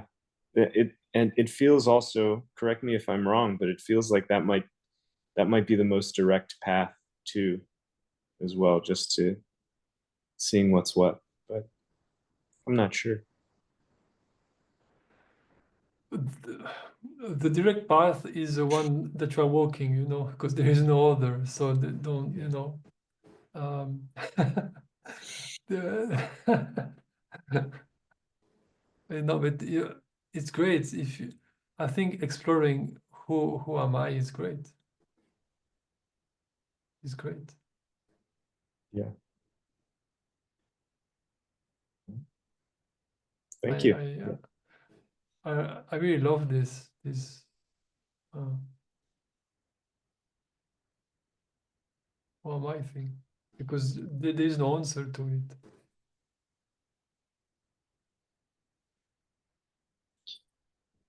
Yeah. I mean, I think from a conceptual side, it's kind of what I've said, where it's like, there's this awareness, and then there's this experience, and then, but you know, like the concepts are one thing, but the experience is that's what I'm trying to figure out. I mean, I don't want to say I'm trying to figure it out, but like that's what I'm exploring, because the concepts, I think for me at this point, are both seem straightforward but also unsatisfying, you know. I don't know. Well, the struggle is to see concept for what they are. A perception is a concept. A perception is a concept. A sensation is a concept, and a thought is a concept. Everything is conceptual.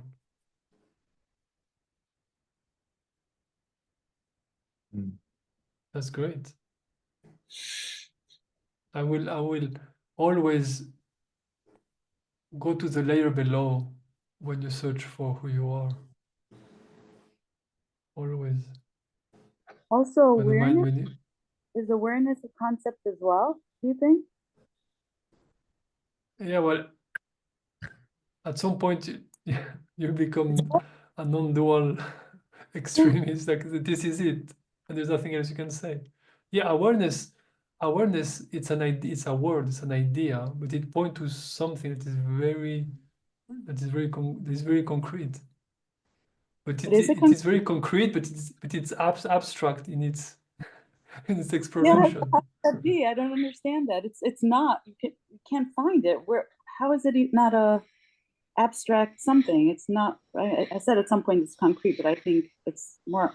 But yeah, but that's words. That's words. I'm holding those space and doing my best to to offer my support in the best ability, but I have all I feel sometimes things in me, you know, that I'm just like, you know, why are you talking about this? How do I put myself in this situation? No, I mean, I'm asking, like, I get this is it, you know. I don't know if you hear me. You hear me? Yeah, now it's better. Oh, okay, I'm sorry. I'm asking because sometimes I get to a point where I think this as well is sort of a dream. Even the awareness stuff is not. How could you verify that? And it's just, I don't know. I even doubt that in the end, you know? Yeah, but go ahead, right? I guess what I would say is like the only thing that we can say with any kind of certainty is that we're having an experience, right? Like experiencing is happening. Yeah. And the only way that we can say that is if there's some kind of awareness that experiencing is happening. And so yeah. Go. Well, just in that way, I would say that, you know, when we say the word awareness, it is a concept that we're referring to, but like the fact that we are aware of something is, I think, one of the very few things that's undeniable.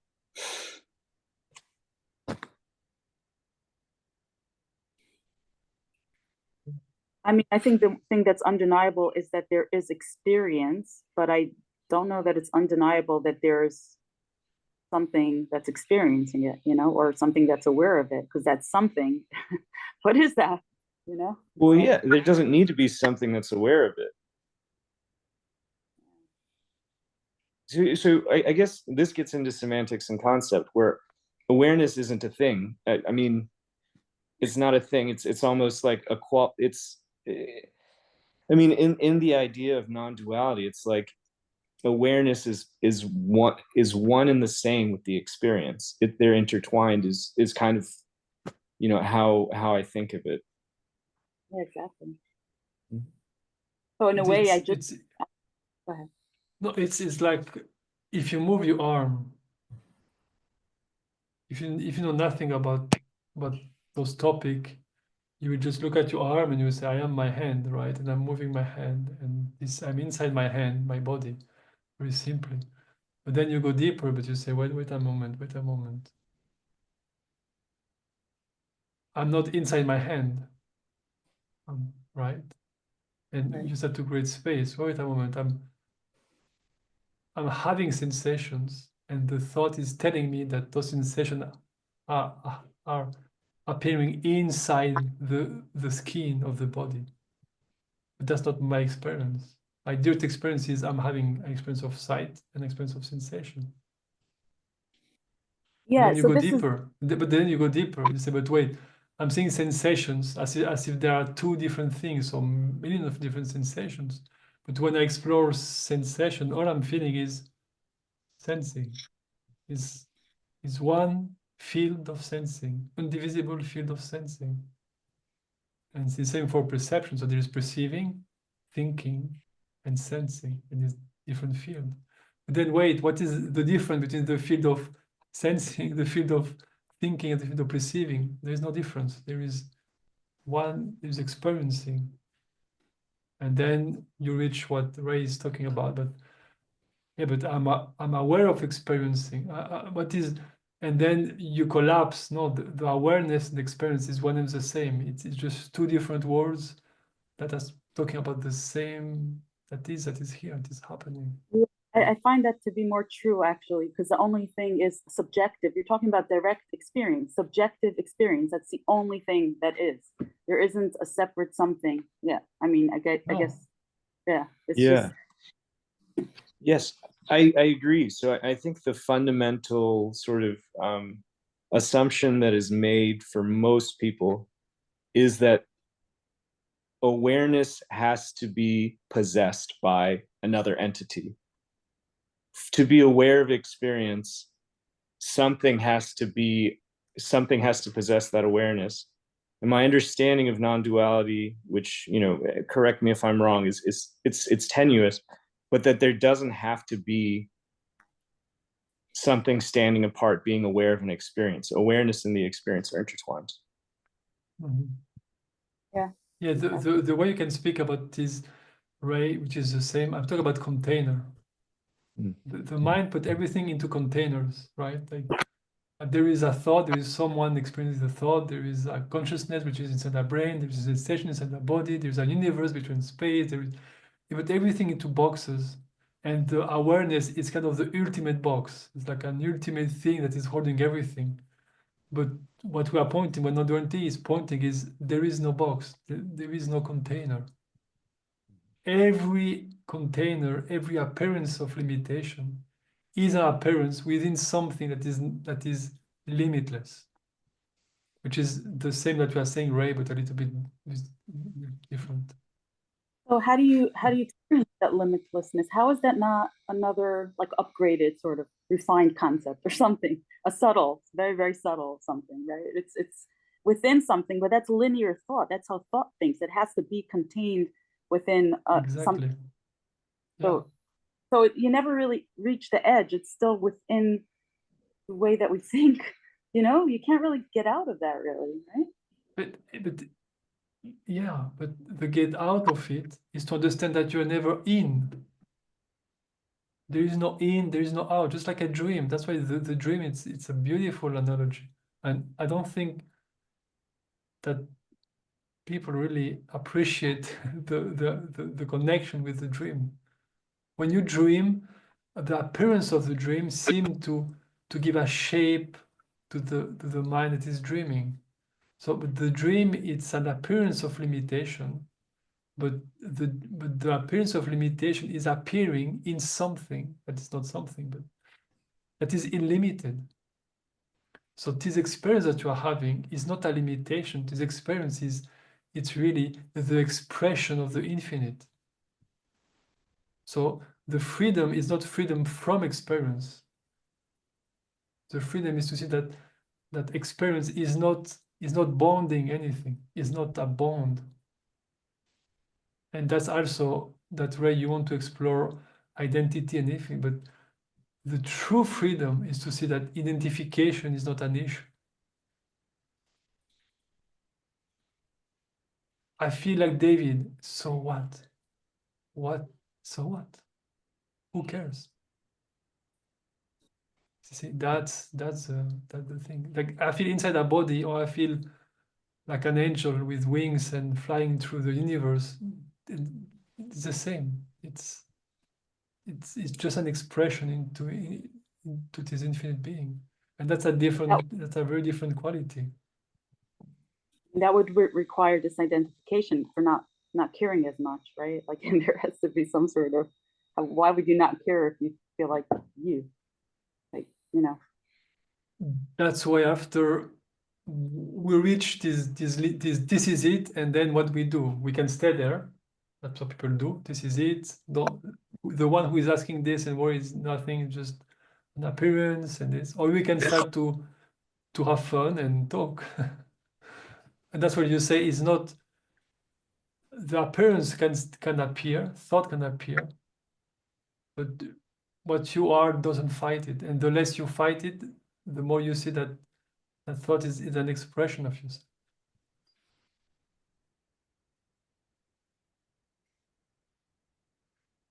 The big issue with this non-duality is like we start to believe that if we are having an experience, we are stuck. We still are stuck as awareness. So we say, okay, I have to feel that I'm not a person, and therefore I'm free. But if you start to think that, you are thinking that from the perspective of someone who is stuck as a person. So that's what you are perceiving and understanding from the person point of view. And the message is no. The person it's not you. So it can appear or not appear. That's not an issue for what you are. So the more you relax with this, the more you see that the person start to disappear, but it's not like intentional. It's just like it just happen. It doesn't happen. Yeah. I think that's sense, right? Yeah. So I mean, this kind of, I guess I sort of was trying to describe this earlier, where, you know, there's this awareness, but I feel like sometimes it gets buried under all of these thoughts. I think the next step, which some, you know, has been kind of told to me, is like, no, the thoughts aren't covering up the awareness. The thoughts are intertwined with the awareness. They're an expression of the awareness. But for me, because I'm still viewing it from a perspective of some fixation of like, no, but I want to get to the awareness part, you know, that the awareness, that understanding of the thoughts and the awareness being the same, that part is something that I still haven't quite seen through. So for now, you know, when I'm with my children, I'm like, oh, I'm overwhelmed. I have a thought. I recognize the thought. Like, I am overwhelmed. I'm not prepared. I am not doing a good job. And that causes me suffering. But I think, you know, and this is purely, you know, a concept I'm projecting to the future. I'm doing all the things that at some point I'll have that thought and I won't it won't bother me because I'll see it as an expression of the awareness that I'm currently seeking. I don't know.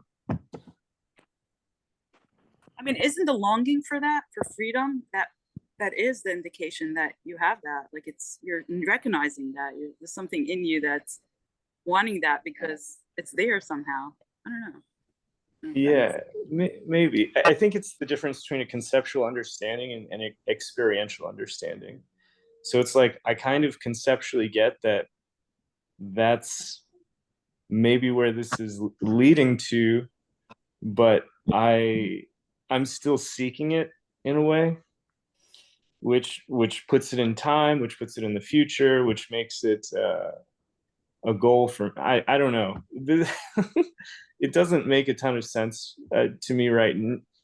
Conceptually, I think I get it. Experientially, it's something I still need to examine more closely, I think. But I don't know if that's what you were talking about, David, but that's kind of what I meant, where it's like, right now I've got all these things that are obscuring the awareness, whereas on some level I understand, like, it's not obscuring the awareness, it's not covering it up. It's a manifestation of the awareness that I want. I'm just not appreciating it as such. That's why I was talking about intensity, because Yeah. now when you feel overwhelmed, often it's not thought that you're overwhelmed, it's an emotion. So you're mixing a little bit, you're mixing being buried in the thought with an present, because you are connecting thought and emotion together. You are thinking, if I have no thought, I will have no emotion, which is not really accurate. Because you can have an emotion and be psychologically very neutral. And I think the quality you can have is you recognize the emotion that is present, and you can be free of thought. And so you can have a lot of anger, a lot of sadness. So the emotion is tactile, is infinite. It's infinity, just like you can feel sadness forever, and there is some beauty into it. And anger, it is fire, it is this burning thing that would just want to go out in a way, and you can just feel it also in a certain way. You can be very sensitive to it. But thought, but the psychology, the thought doesn't have to be involved in it. So in fact, I would say the more you are sensitive, the more strongly, the more intense the emotion will be. But the thought will be less and less engaged, less story about it, less worry about past and future, less judgment, guilt, resentment. Just anger, be action, and then it dissolves in the past because there is no memory to analyze anything. So in a way, allow the emotion to be present, but to recognize how thought is projecting stories, time, identity, and control onto the emotion. That's why I talk often about time and identity and control.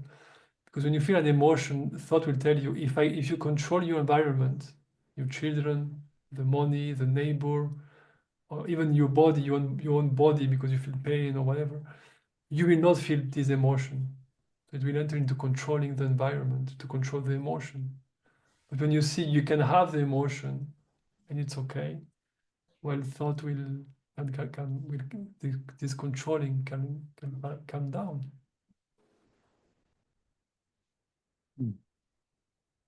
But that's said to be different than who is overwhelmed, who is in hunger.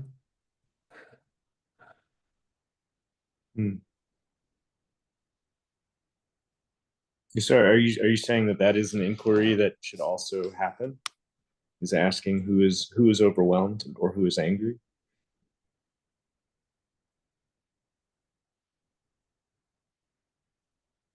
Well, yes, of course it can be, but I don't do it. When I work, I have specific thing for specific event. I think that's what works better at the beginning, because like you said, at the beginning, it doesn't feel very clear. The more you go deeper, the easiest it becomes. It's like everything. It's like when you learn football, for example, and you don't know anything, you have to learn the rules and the distance and who is doing what. And But when you know the rules and you have integrated, you just play football and it doesn't seem complicated because you have integrated the rule and you know what to do, when to do, you don't think about it. It's become an automatic. That's the same with this. At the beginning, I gave very, okay, by the risk, I try to isolate the situation and give very clear thing to explore this specifically. But at the end, it just become automatic. And for emotion, it's the cause of your emotion is not out there. So I don't feel overwhelmed because my kids are doing this. I don't feel I don't, you know, for example.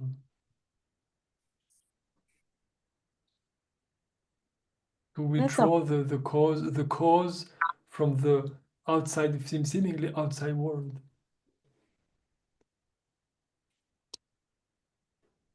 You do that because you understand that, or you do that because you're committed?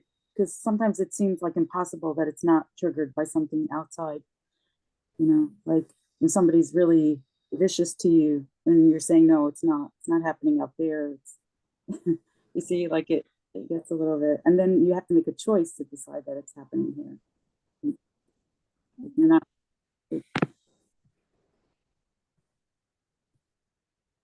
I mean, perception will always deceive you.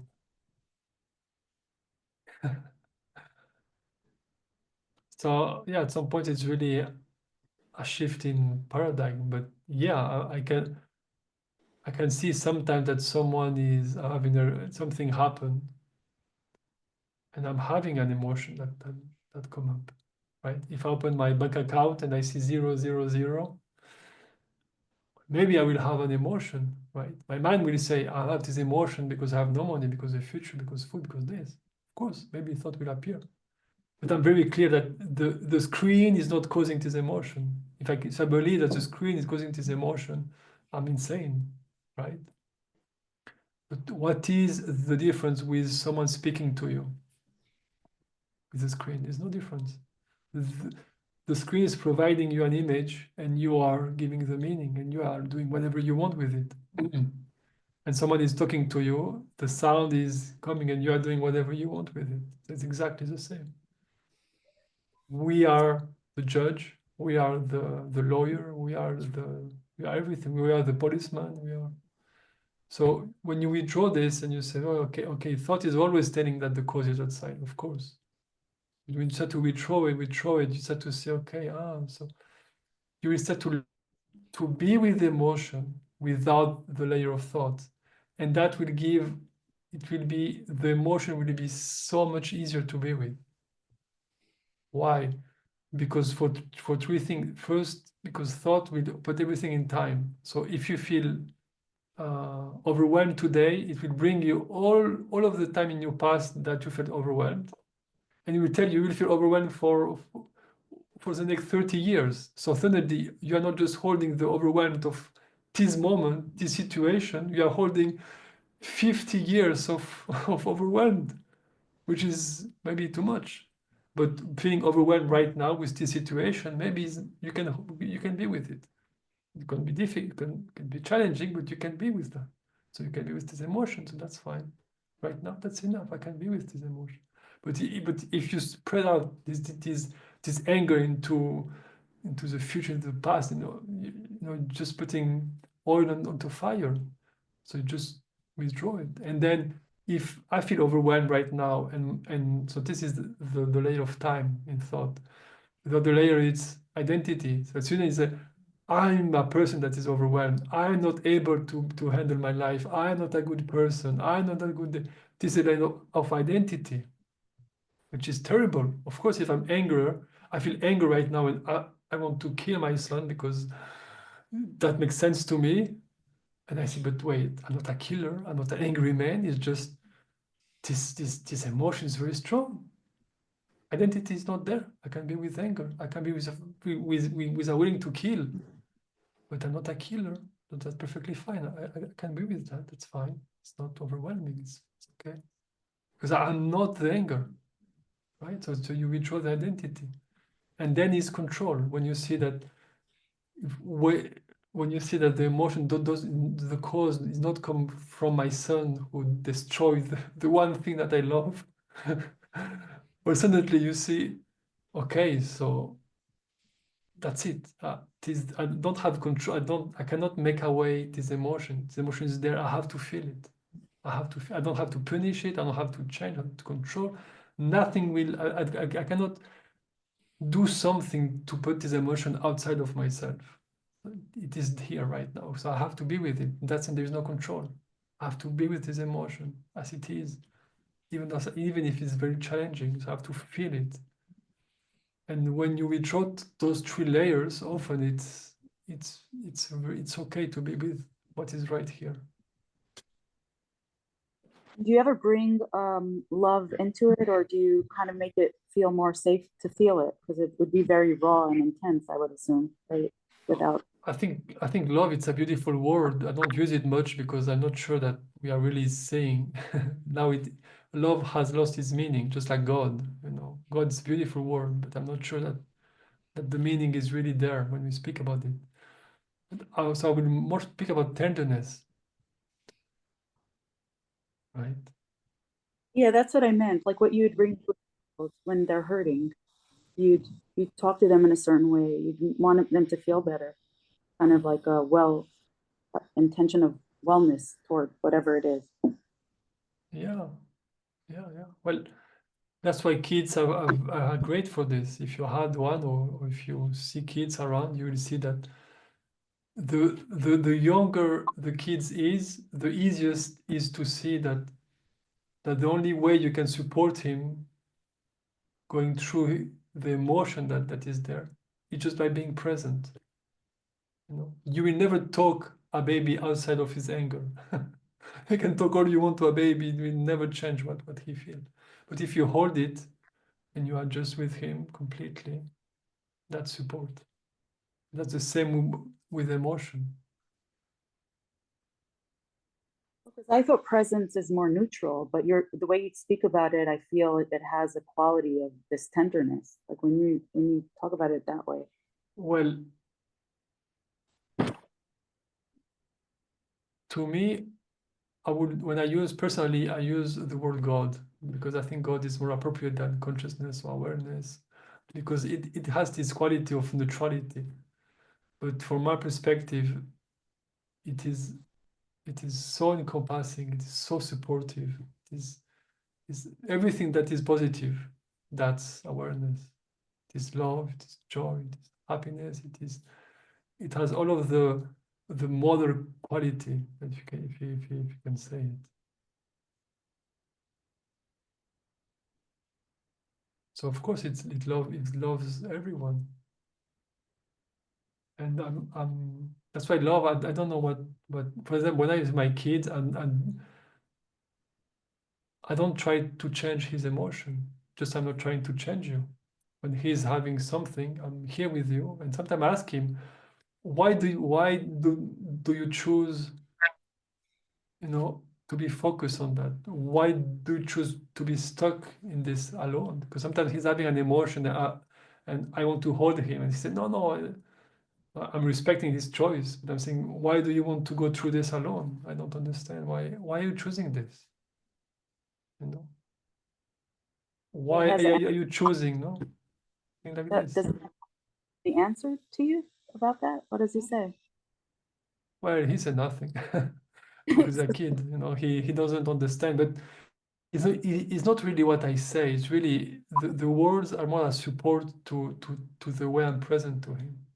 Yeah, I mean, he's super lucky. I wish I had a dad like that. I mean, I'm present to him I'm saying, okay, I understand that right now we cannot do what you want for this or this reason. But within what we can do, which of course I put this, but okay, I accept it's my role. I put boundaries. But within the boundary that you don't like, we can have great fun here. Please choose this. And sometimes he doesn't, which is fine. I will prefer to have fun. If he's having emotion, I'm okay with this. I'm not orienting him in a way. I'm trying to offer him something. But the key is when he's having an emotion, I'm not having the emotion. Which is even the same with the body. When there's an emotion in the body, I'm not emotional. Yeah. So the way you treat others is the way you are within your own experience, because it's the same. So when there's anger within me, it can be very strong, but I'm very clear that I'm not an angry person. There's anger, yeah, I cannot deny that there is this emotion, but there is something in it. It's fine, you know, it's fine.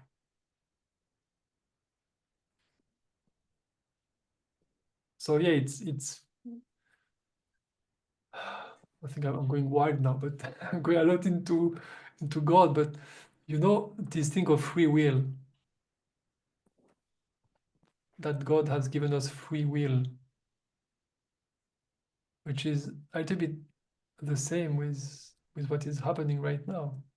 Like no one is imposing you an emotion as awareness, right? Do you agree? Awareness is all there is. Yes, it's a basic concept with the non-duality. Everyone said awareness is all there is. Okay, so if awareness is all there is, and you are having emotions, awareness for is making this emotion up. Yeah. And that's the free will of awareness. Awareness is free to manufacture everything it wants or she wants.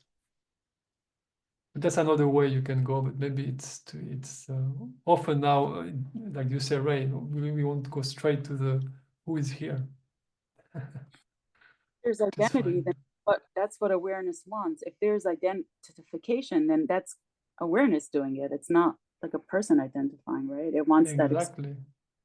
Exactly. Yeah. Yeah. So just as a point of clarification, though, the people don't have free will. Like Ray, David, Sarah don't have free will. It's awareness or God that has free will. Is that? Yeah. Yeah. Okay. That makes sense. Of course. Ray, the full experience of Ray, the difficulty that you are having, the desire to go back into awareness, the feeling of being separated from awareness, the longing for awareness, the difficulty that you are having going back to awareness, all of this is the game of awareness itself.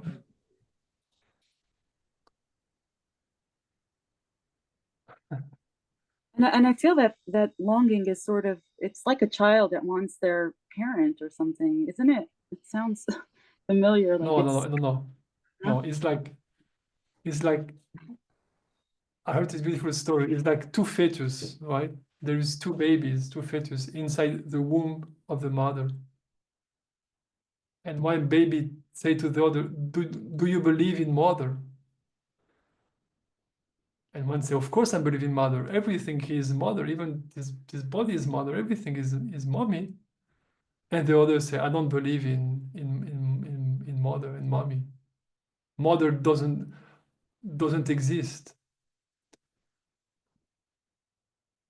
And that's the struggle. The fact is that the existence, and I don't know if you can get the metaphor, but it's the same with us. We are already home. This is home. And the proof of awareness, the proof of God, exactly the same.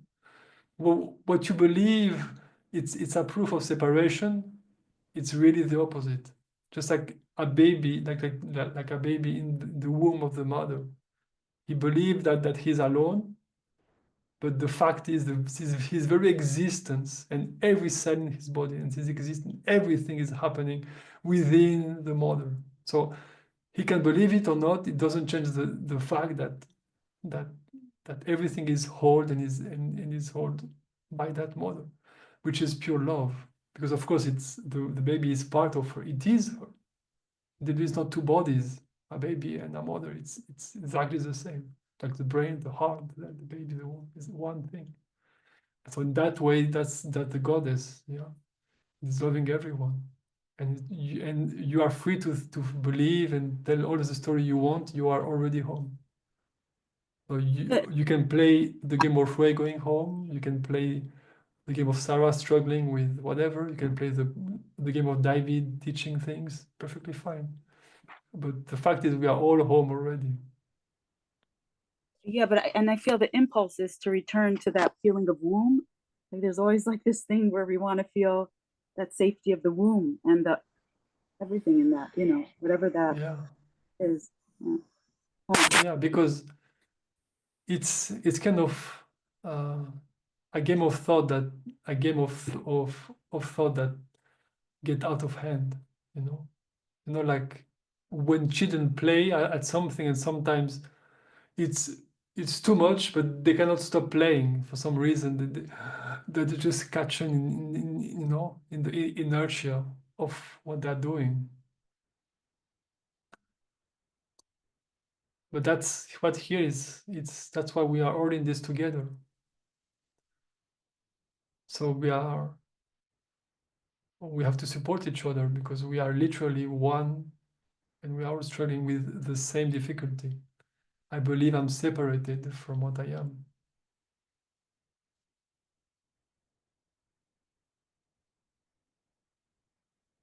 I don't know. I'm sometimes I feel like I'm giving too many angles and it feel more confusing. But to me, it come always from the same direct engagement with what is here. And Yeah, one thing that I start to dislike in spirituality, and that's my own struggle, is that there's a sense of superiority, right? There's a sense that, oh, if I say there is only this here, there's nothing more, there's no me, and I see this for 3 hours is more valid than other things. And that's, I think it's putting judgment on where people is and on this unfolding that is happening.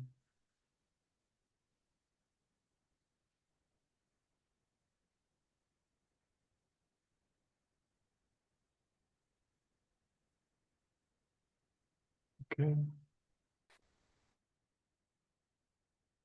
So you are home, and you can realize it in the way you wish. You can really follow what makes sense to you, and trust in yourself. Trust in this. Something is really okay. Thank you, Tammy. Something is really holding you and showing you the path, and it's your path, and there's no other one. It's Yeah, very unique to you, so really enjoy it. can you teach this trust? I think the trust in the guidance and that in your own self that's guiding you toward this, right? Not now, Yeah. I'm saying. Yeah. Yeah, but that's the difficulty with language, and honestly, I'm not. I'm still, I'm still, unfolding, because when you said trust in yourself, and then you said there is no self, but then you said but the self is to self, and then there. So sometimes I wonder what is the most useful, what is the most direct path, really. Maybe trusting what feels the most whole. Like when Ray was saying, I feel like meditating because I feel it feels good, then that's the guidance right there. It's saying, okay, right now, this is what the body and mind want. And it's Yeah. whatever feel more expansive, that's it. So you go follow those breadcrumbs of expansiveness. Yeah. Yeah, but you see the layer of thought that's why we have to be sensitive, because the layer of thought is kind of growing with us, with our understanding, and it is always putting judgment on how it is unfolding, until you see that every judgment, it's a concept, it's an idea. So there is no hierarchy in the thoughts. Like I said, with the apple or the kids, it's the same with I'm awake or I'm asleep. It's both are meaningless, because you are what you are. And in fact, it's even worse if you believe, and you said, if you hold the idea of being aware, if you use it and you start to feel that you are superior to anyone else. if you're using from that, if you start to understand from that perspective, I think it's inaccurate. We are all in this together, and we are all struggling with the same thing, and we are all home, and we are all perfect at the same time. So no one is late, and no one is missing it. And I think it's important to recognize this in myself and in others.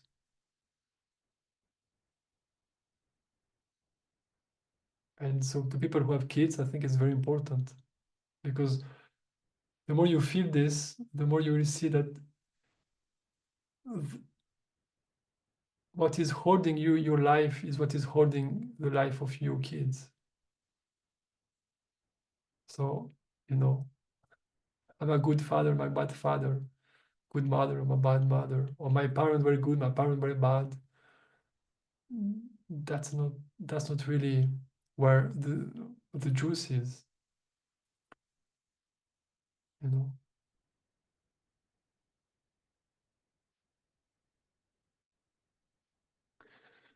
Okay. Thank you, Dave. It was I very hope, good. I hope that you are feeling something, really speaking. I think it's more about feeling something than really understanding, but I hope you can have the taste of it and hold this taste in the way that makes sense to you. You know, Ray, if you want, meditate, read books, to do what's better. But hold this, you know, this taste of freedom, and that you are home, that you arrived already.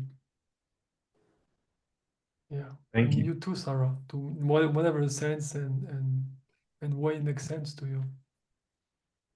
Yeah, it's very much felt. I definitely feel whenever you're speaking, it's very much a sense, sure, you know, and then you explain it well as too. You really, I think you're very good at what. I'm not sure about that, but I'm not very linear. But you know, the words do not matter that much, because if you believe that what you say is important, you are saying thoughts are very important, which are not. They are not. Okay, I had a great time. Thank you for your presence. Thank you for your time, and see you next week, I hope. Take care, okay? Thank you so much. Thank you, you. Tammy. Bye. Good night.